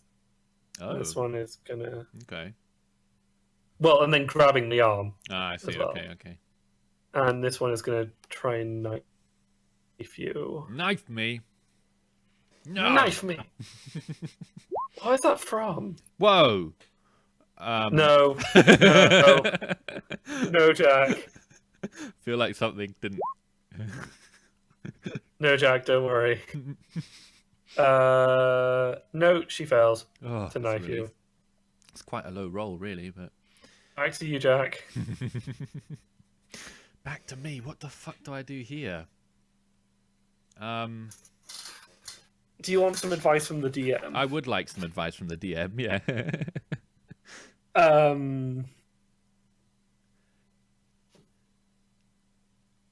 You don't want to leave Jennifer like unattended. Okay. She is very low on hit points. Yep. But also, you just saw what happened to Clara with the goat boys. Okay. So it's kind of your strategy call here. Good advice, DM.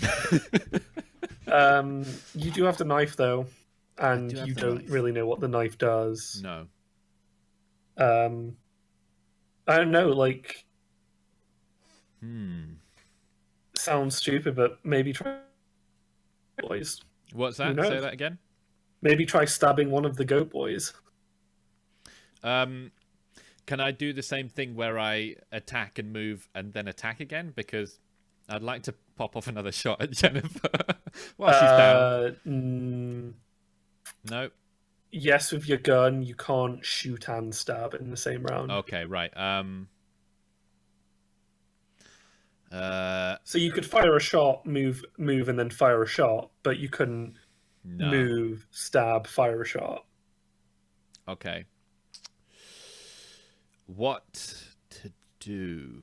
Because even if I managed to get one of them, and on the off chance that a single cut with the knife would kill them, there's still another one. Still another bastard. Just having a wee Wait, think. no, sorry, I'm an idiot. Huh? No, there's not another one. Oh, I thought she bled on it. No, she did, but I forgot that it wasn't a knife wound; it was the bullet wound. That's true. That's true. Yeah, no, sorry, that was my bad. Okay. Harold is in a very tight spot, so he's gonna throw caution to the wind. He's gonna scream and charge towards the beast with the dagger. He's not going to chance throwing it. That would be crazy. Okay, give me. You won't have a knife roll, will you? I don't think so. No. Maybe do I have some kind of hand-to-hand fist punch? Just give me a D100 roll. A D100. Ah, shit. Ah, shit. Ah, shit. This could be it, ladies and gentlemen. This could be...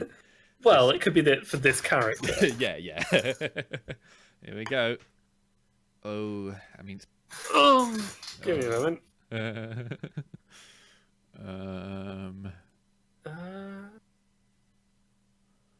How is this going to go? Yeah, no, that'll hit. Okay, but will it kill? The wound in the great beast's leg begins to glow with a blinding blue-white light. Yes! Fucking burst, boy! And it is then swallowed by the light. Oh. And when the light subsides and kind of the weird residue things dissipate from your eyes, there's nothing but a frothing region of that vial. Whoa. Well, that's good. I guess I'm over here now as well. Like I've moved. There we go. So, three cultists. Jennifer appears to be down, but maybe not out. I have the dagger and the gun. Okay, cool.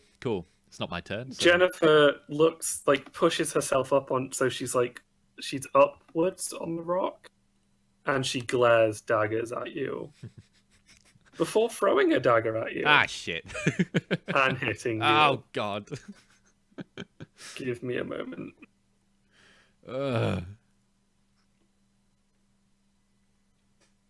Okay, that's. Uh,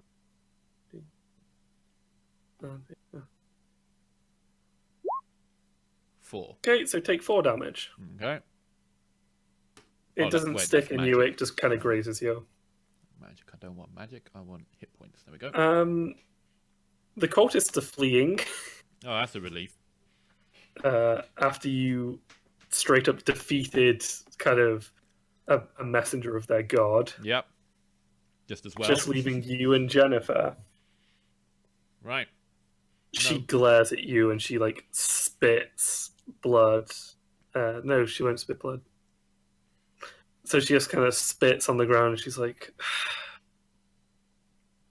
I have lived since the 1500s. Huh. I'm not letting some poncy-ass doctor take me down. Is that her done? Mm-hmm. Good. I shoot her twice. Go for it. Yes! Yeah, you nail her right between the eyes. Boom! And to hell with my Hippocratic oath. She, part like a lot of her head is blown out. Right. And she slumps onto the altar, oozing kind of blood and brains everywhere. Right. Okay. Am I free to move and everything? Yeah. Good. It is at that point that you see the pile of smush that once was Clara. the lovely Clara Bless you, Marriott. Clara. Clara was too good for this. Yeah. You think it quite pertinent that you leave town quite quickly. Yeah. I'd like Jennifer. Yep. Go ahead. I'd like to release these hostages and kind of tell them that I was never here. That's fine. Clara saved them before she was terribly maimed. Well, Simon looks kind of sagely around the scene. His initial fear having dissipated. Yeah, good old Simon. And he says, "I'm gonna travel east from here, sir. And I'm gonna travel east from here, sir. Yeah. And I'm gonna tell people that Clara Marriott died. Yeah. Good. I'm gonna say that they were witches. Well, I don't think you're far off. Trying them dark arts, and they killed a sweet young girl when she opposed their ways and means. And they killed another one when she was trying to stop them, sir. So this is kind of waves to the woman, the man, and the child. It's like, these are the people who had your house, sir, but kind of shakes, their son didn't make it, sir. Oh dear, that's terribly unfortunate. He was last night's victim, sir, as far as I can tell, sir. They had one last night? Yeah, so that's what these fine folks tell me, sir. God. Oh, I don't say anything further than that, because we were in town last night. Where are you headed? Where are you headed now, sir? I'm going to... I wrote it down. I'm going to make my way to Connecticut. Mm-hmm. Yes, you are. Yes. I'm to travel to Connecticut. A friend of mine is in dire need there. Yes. I really shouldn't stay any longer. I'm going to leave as soon as I can. Give me a moment, Jack. Yep.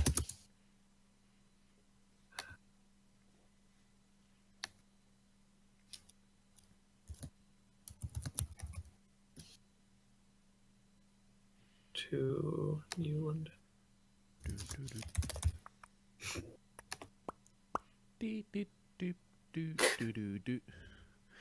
Ba-da-da. The chat can enjoy my mouth noises. Huh? Yep. Simon seems in deep thought for a moment. He says, if you'll be accommodating, sir, I'll ride as far as Indianapolis with you, sir. That's incredibly kind. I'd be very happy to travel with you, Simon. No worries, sir. We should probably make a move for the hikers and the dog walkers come in, sir. Yes, quite. We certainly should. Go on then, sir. We got a long journey ahead of We us. certainly do. And the two of you ride. Off into You the two of you slip away. You stealing one of the police department horses. Yeah, I was thinking about that. But I'm like, Okay, yeah. and so next stop for Harold is a reunion with Nathan. Nathan Yep. in New London, Connecticut next week. Yeah. That's gonna be a hell of a story. So Yeah. I met this girl. She was a bit, I don't know, flamboyant, and then she wanted to fuck a goat and died. Okay, so would you guys like to know what was going on? Yes, please. Sure. Fill us in on all the little gaps, everything we missed. Okay, so you guys are really thorough, so you got quite a lot of it. Okay. But yeah, so let me just read you kind of the chunk of stuff at the beginning of the thing. Yep. So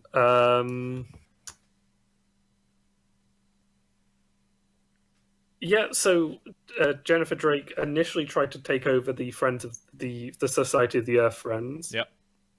But Amanda Pierce prevented her, so Jennifer set up her own group. Yeah. Jennifer was a centuries-old priestess of Shub Niggurath, Mm-hmm. who is a particularly nasty outer god in the Cthulhu mythos. Yeah. Never actually appears in H.P. Lovecraft's work, but is referenced a number of times. Okay. Just as a heads up, 100 sanity loss if you had failed a sanity check to see Shub Niggurath.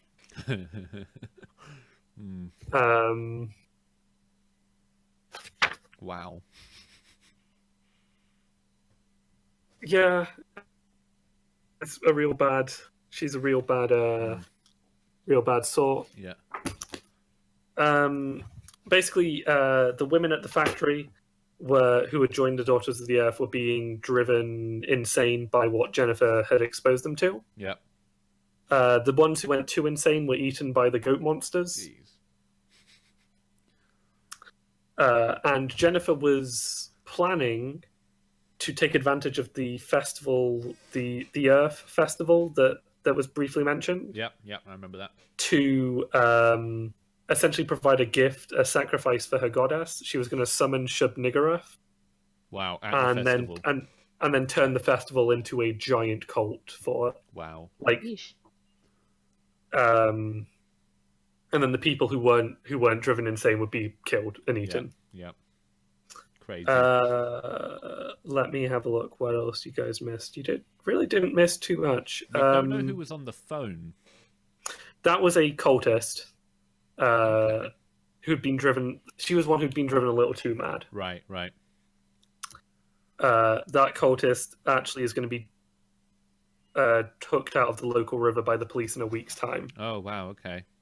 Wow. So she's going to end up. She's just going to kill herself. Yeah. Crazy. If you could have done some stuff in Selena's library. You could have researched the Native Americans you found at the Rock and stuff. Oh. Okay.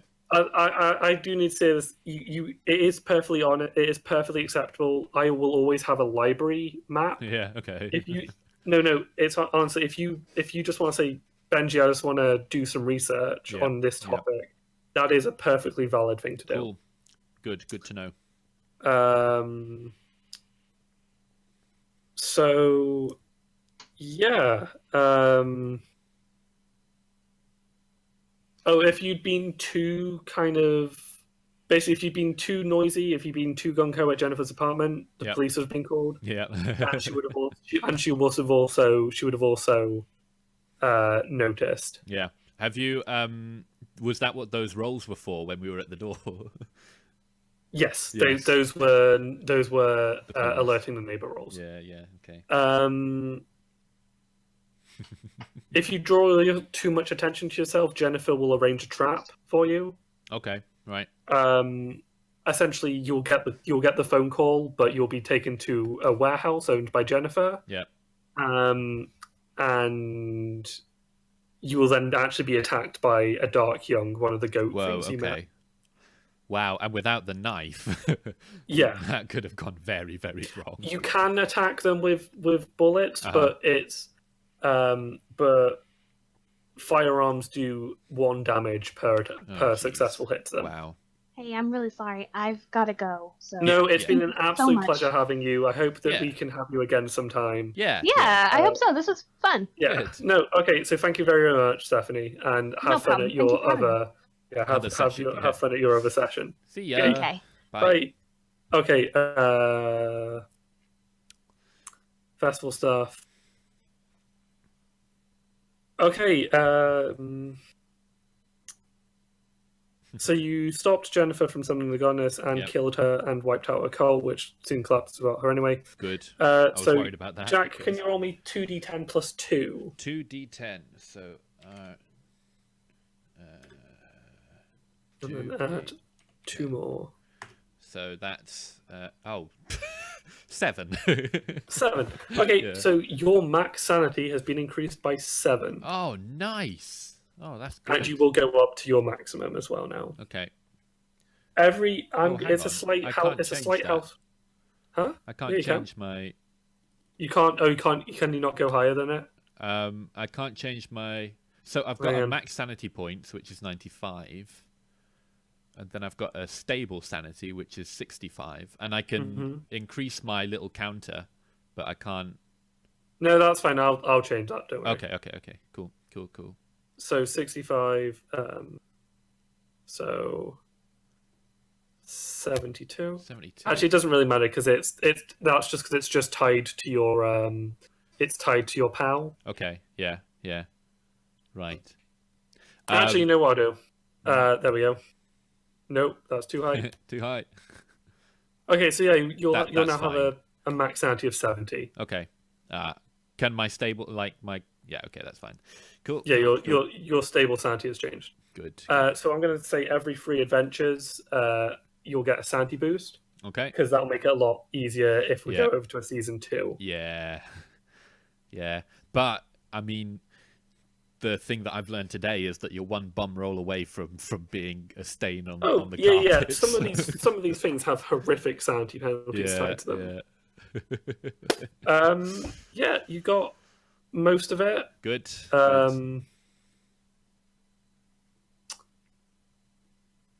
Yeah, you got pretty much all of it.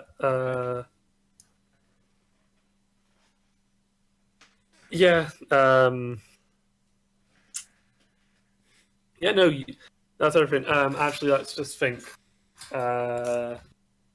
Despite the jokes, Simon would only died if you didn't stop the ceremony. Yeah. Okay. Good. The police force was in on it. Yeah, I figured. And they would have been a much bigger roadblock if you'd been a bit more Challenging. to it. Yeah. If you'd hung around a couple days, shit would have gone down. No, you got everything. Nice. Good for us.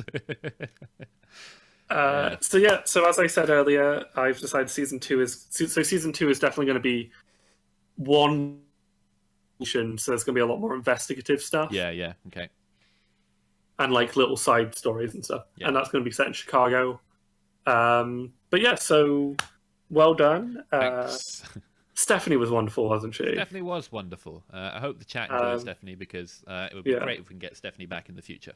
Yeah. Excellent role. Oh fun. my god, if we have Clara and Stephanie in the same game. Yeah. They both do like characters, which is good. they like character voices, and they both are very good at characterization. Yep.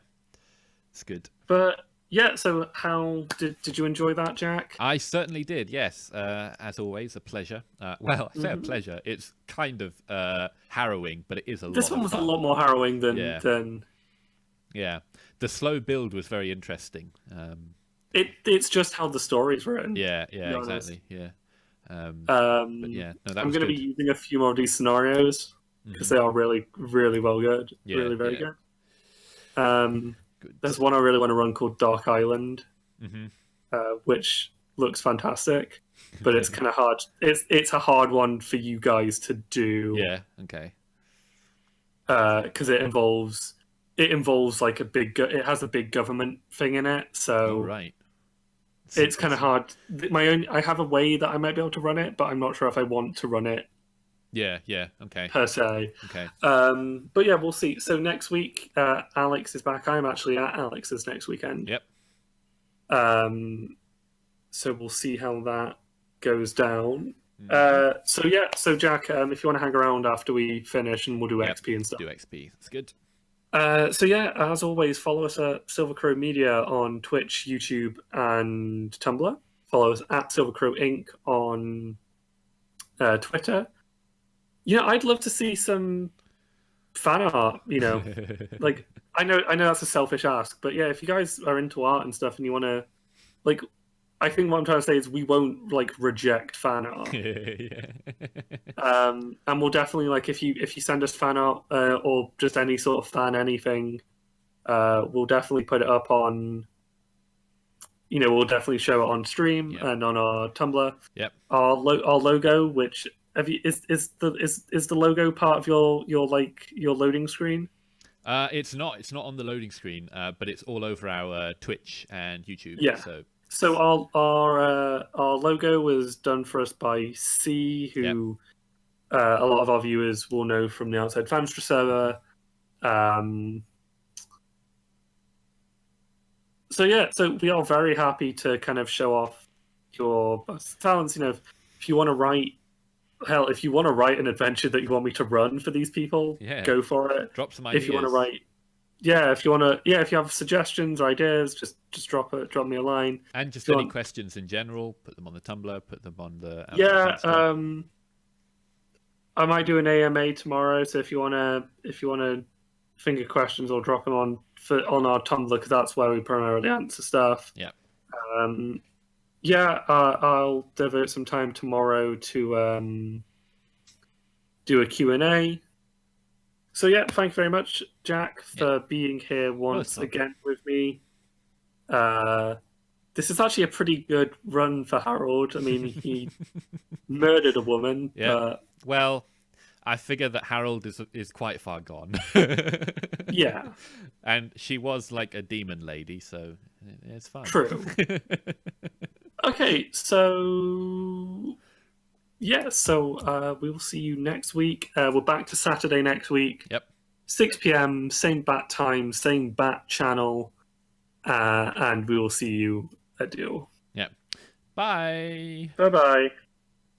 Stop streaming. And